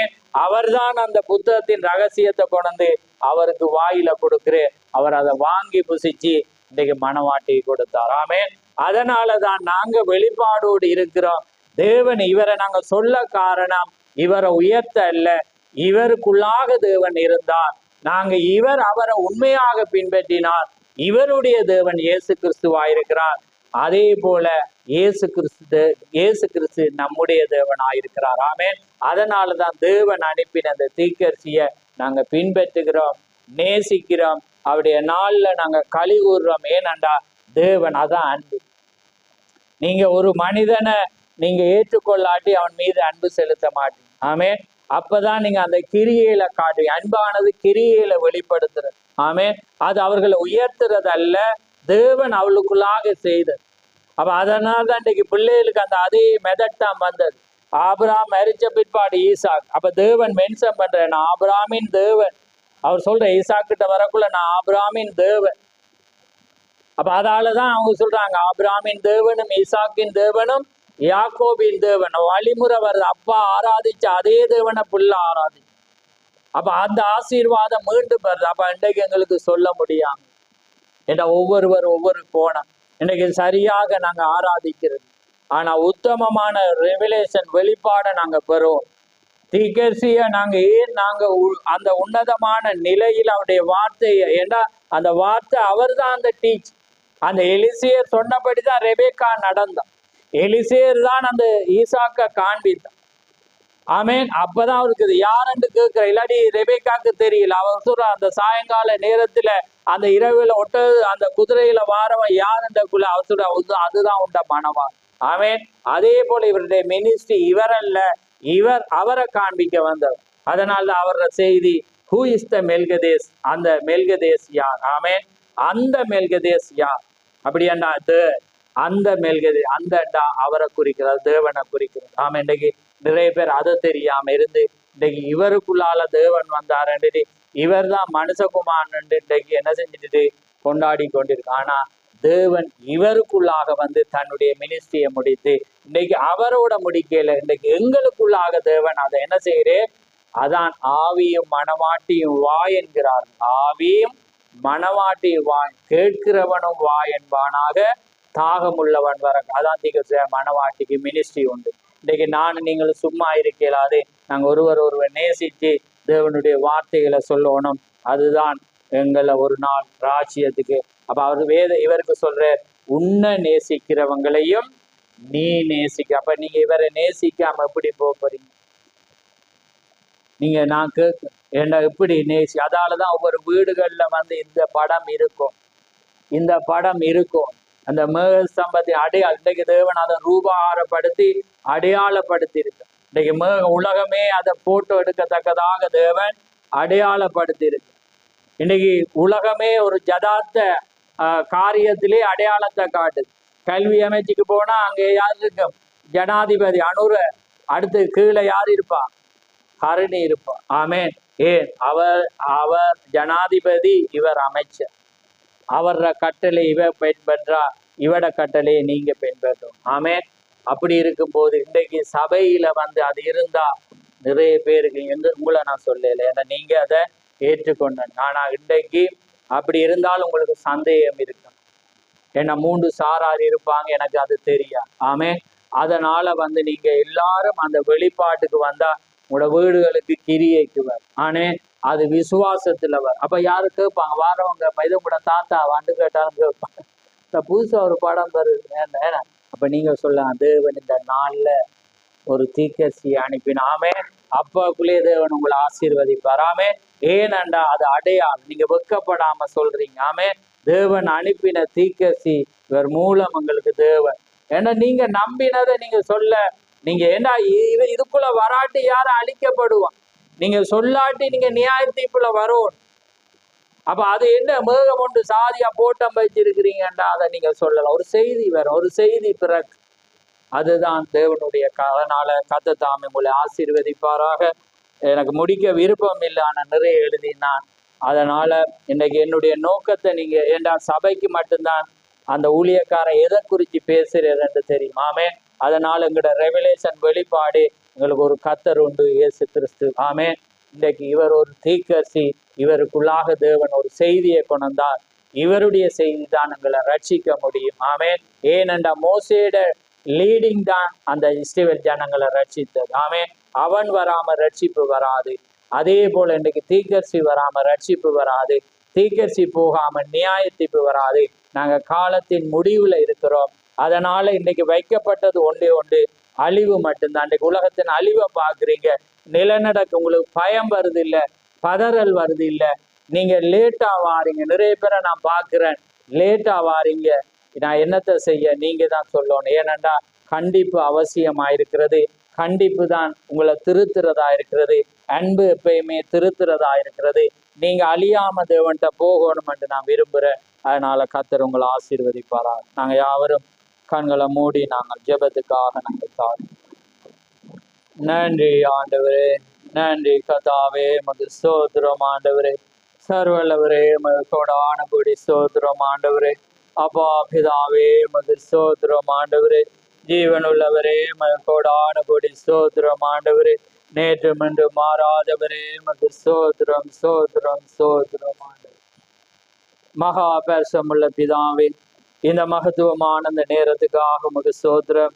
இந்த மகத்துவமான இந்த நேரத்திலே கர்த்தாவே ஆண்டவரே, இந்த நாளிலே ஆண்டவரே, இந்த 7ஆம் தூதனுடைய செய்தியை குறித்து இன்றைக்கு அந்த செய்தி ஏன் மணவாட்டிக்காக வந்தது என்பதையும் ஆண்டவரே அது எங்களுக்கு என்ன நன்மையை செய்தது என்பதையும் கர்த்தாவே இந்த நாளிலே நாங்கள் தியானிக்கவும், கர்த்தாவே அந்த தீர்க்கதரிசிக்கூடாக நீர் எப்படியாக கிரிய செய்தி, எப்படியாக அந்த அவமதித்த அந்த ஜனங்கள் நிமித்தம் எப்படியாக ஒரு தண்டனையை கொண்டு வந்தீர். அப்படியானால் இன்னைக்கு இந்த ஊழியத்தை ஆண்டவரே, இந்த ஆராதனை முறையை யாருமே அசட்டை பண்ணாதபடி ஆண்டவரே, அன்றைக்கு அந்த தாயார் அந்த பெந்தோகோஸ்தே ஜனங்கள் குப்பைகள் என்று சொன்னது போல கர்த்தாவே, ஒருவேளை நாங்கள் இப்படியாக ஆக்ரோஷமாக முரட்டுத்தனமாக ஆண்டவரே நாங்கள் இப்படி வைராக்கியமாக நிற்கும் போது இன்னைக்கு அநேகருடைய பார்வையில் அப்படி வருகிற வேளையிலே அவர்கள் அப்படியாக எங்களை பார்த்து அந்த சாபத்தை பெற்றுக்கொள்ளாத வண்ணம் இன்றைக்கு அந்த இரக்கத்துக்காக நீர் பேசின தயவுக்காக உமக்கு ஸ்தோத்திரம்.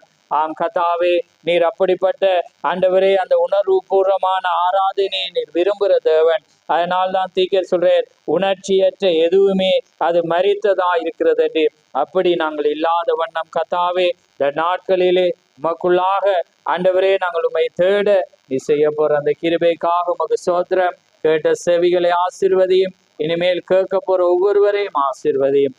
யாவையும் உம்முடைய கரத்திலே தாழ்த்துறோம். மீதியாய் நடக்கிற யாவையும் உம்முடைய சமூகத்திலே தாழ்த்தி இயேசு கிறிஸ்து நாமத்தில் கேட்கிறோம். ஆமென், ஆமென். என் ஆத்துமாவே கர்த்தரை ஸ்தோத்திரி, என் முழு உள்ளமே அவருடைய நாமத்தை ஸ்தோத்திரி.